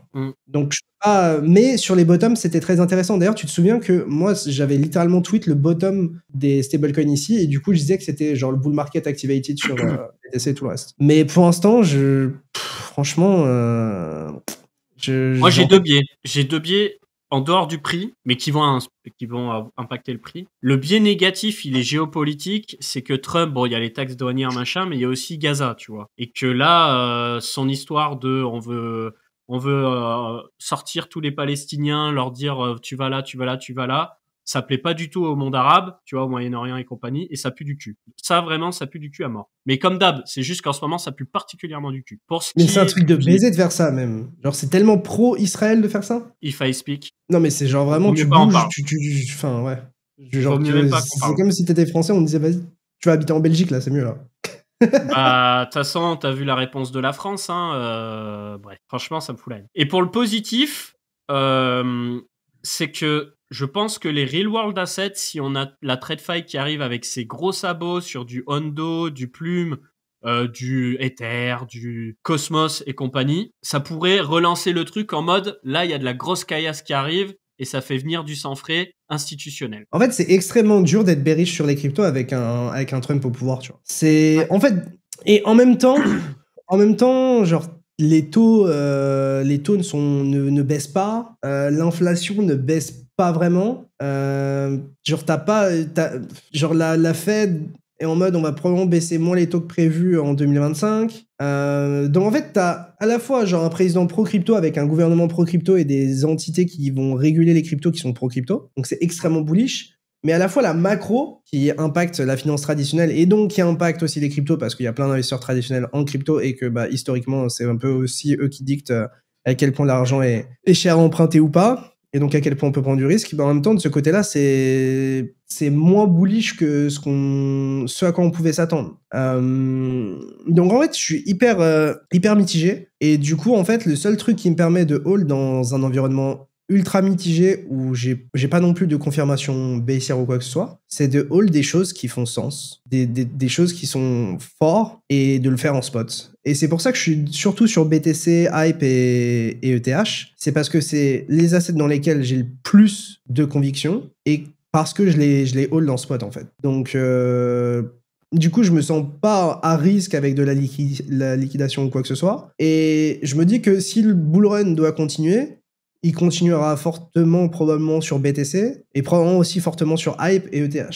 Donc je me dis que si le marché va bien, je suis bien positionné. Si le marché va mal, je serai dans des trucs qui se pèteront la gueule, mais se pèteront beaucoup moins la gueule que le reste, et ça me donnera aussi du temps pour réagir. Donc, en tout cas, moi, c'est comme ça que je me place actuellement. Je sais pas ce que vous en pensez dans le chat. Qu'est-ce que vous avez dans votre portefeuille? Est-ce que vous avez changé les allocs récemment? Il y en a qui vont dire si ça pue la dépression, c'est bullish. Il y en a qui vont dire c'est bullish parce que Trump. Il y en a d'autres qui vont dire ouais, bof, Ethereum, on est sur notre fin, ça pue. Je pense qu'il y a de tout, non? Compliqué de toujours croire en ETH. Bah, fondamentalement, on a toujours envie d'y croire. Et après, c'est pas parce que le prix baisse que c'est genre quelque chose de mauvais, quoi. Et puis, mais c'est clair que c'est déprimant. et que ça remet en question nos convictions.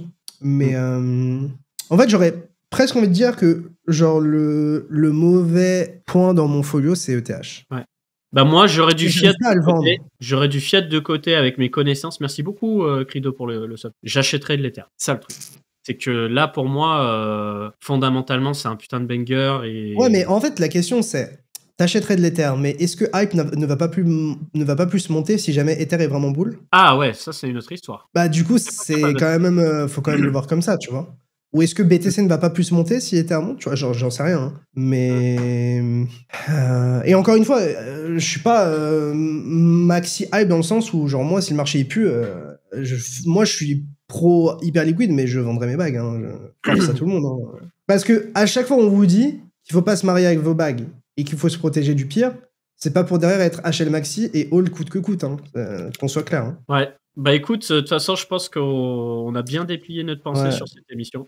En fait, la question, c'est est-ce que ce serait pas plus intelligent de vendre la moitié de mes Ethers et les mettre en sol? Comme ça me ferait surtout BTC et Hype et après un peu de TH, un peu de sol. Mais en même temps, est-ce que j'ai vraiment envie d'acheter du sol? Je sais pas. Enfin, Sol, ça ressemble à ça quand même. Hein. On a mangé une hausse, ce cycle-là, on a mangé une hausse du futur. Hein. Je pense toujours qu'on peut aller bien plus haut hein, sur Sol, hein, mais en fait, c'est même la market cap ne ressemble plus du tout à ça en fait. C'est ça la folie. Sur la market cap, on est comme ça. Hein. Pour moi, Sol peut faire x4, Ether peut faire x4, Hyperliquid peut faire x4. Et le reste, je dis mais plus de... Quelqu'un qui dit, justement, Picsou, ça te fait pas peur que Hype soit autant crowded? Hype, beaucoup de gens en parlent, mais très peu de gens en ont. T'as 75 000 holders. T'as aucun listing Binance, Kraken, Coinbase. T'as aucun de ces listings. Genre, il y a là les gens qui ne savent même pas comment déposer des fonds sur Hyperliquid. Et on me dit que c'est un play trop crowded. Moi, je pense pas que c'est crowded. Hein. C'est plus crowded qu'avant. Mais... Et encore, parce qu'il y avait plus de holders à l'airdrop que maintenant. Donc en fait, t'as une concentration du supply. Franchement, moi, je suis en pleine réflexion, en tout cas, sur Ether, Hype, Solana, etc. J'ai pas la science infuse. Moi-même, je sais pas encore exactement comment... C'est juste que Ether, pour moi, je le vois toujours bien plus haut, en fait. J'ai pas envie de vendre mes Ethers. Tu sais que Ether, ce phare, je pense que c'est mes pires trades du cycle. Ouais, c'était comme ça. Mais ça change rien à mon biais. J'ai besoin de voir beaucoup plus de cochonneries pour vraiment me dire ouais, ça pue vraiment. Tu vois, là, pour le moment, ça va. Le prix a baissé, bon, ok. Quelqu'un qui disait le listing n'est pas forcément bullish. Je suis pas en train de dire que c'est bullish, je juste en parler du nombre de holders. Ouais. Je pense qu'on aura à peu près tout couvert. Dans tous les cas, voilà, on vous explique ce qui nous intéresse, on vous explique ce qu'on a. Je pense qu'on peut difficilement mieux faire. Je pense qu'on va se laisser là. En tout cas, merci les potes d'être passés sur le live. C'était vraiment un plaisir. On était plus de 1000 toute l'émission. Donc, merci pour la force. Merci pour tous les refs. N'hésitez pas à suivre le compte Coin Academy IA aussi qu'on a lancé. Et je vais essayer de faire plus de live dans la semaine, d'avancer sur pas mal de trucs. Mais voilà, on part pas de ce marché. C'est juste que, en ce moment, voilà, des fois, il y a juste moins de choses. Il y a juste d'un coup beaucoup de momentum et puis après, ça se calme. Donc voilà, on va être patient et on va voir ce que ça donne tout simplement. Prenez soin de vous, les potes. Merci Capet encore pour la partie fonda. Vraiment un banger. Et on se retrouve très vite. Tchuss les gars. Tchuss.